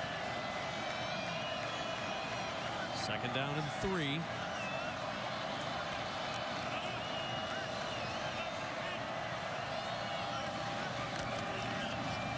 And again, the draw to Green, and Green runs right into the arms of Jimmy Hall at the 5.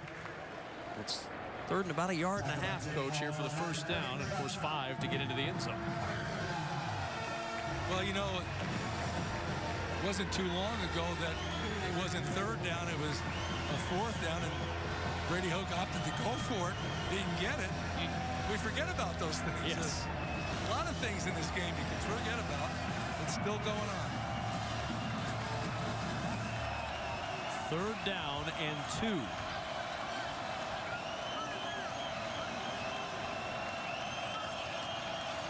Option, Gardner, the keep, Gardner, touchdown, Michigan.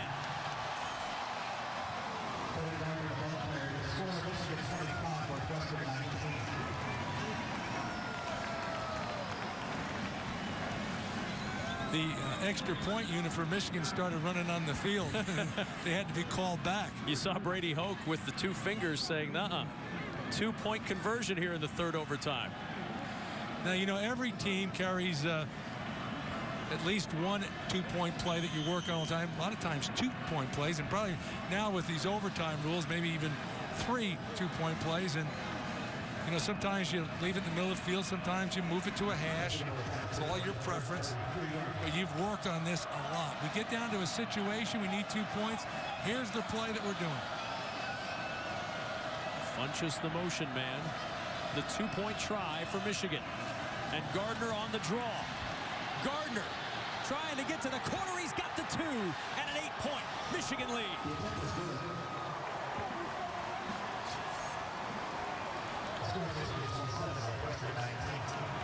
Dave Brandon, Michigan's athletic director, looking on as Brady Hoke's squad has taken an 8-point lead here, going over to the Northwestern side of the offense, and Jeremy Gallen with a real nice block on the edge to spring Gardner on that 2-point try. Yeah, Brady was, you see it right here.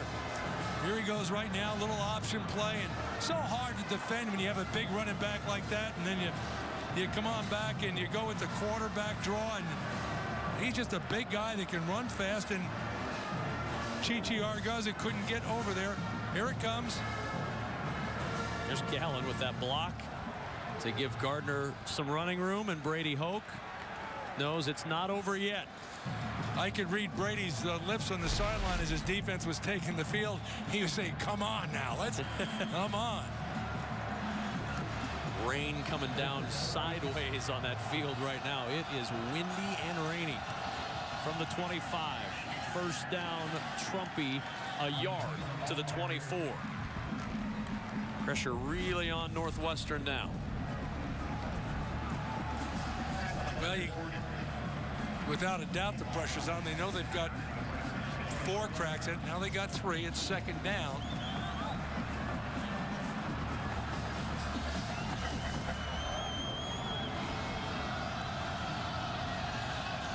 Down at 9. Simeon. Pressure coming. In trouble. Simeon is sacked. Jabril Black able to spin Simeon down on a huge sack for the Michigan D. Yeah, the Jabril Black, you'll see him right here. They run a little twist on him the inside. He occupies the guard. He gets outside. He uses his speed. He gets around the horn. He makes the big play. Loss of 14, and now 3rd and 23 for Northwestern. Simeon in trouble again. Cross his body. Almost intercepted by Thomas Gordon. But it's 4th down for Northwestern. I would venture to say that there's been an NCAA record broke here tonight at Ryan Field with missed interceptions. They ran the same twist again. They had him on the run. I mean, that's a gimme. No reaction from Brady Hoke. One more play his defense needs to come out of here with a triple overtime win. 4th down and 23 for Northwestern. Simeon looking deep. And the pass is intercepted by Gordon in the end zone.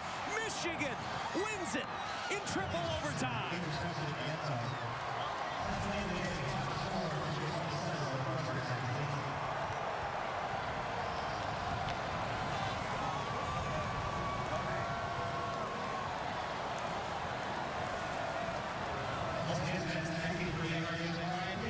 And on a day when so many missed interceptions were the story, Thomas Gordon's 3rd interception ends the ball game. Well, you can see, Simeon couldn't find anybody. He steps up. He knows it's 4th down. He's got to let it go.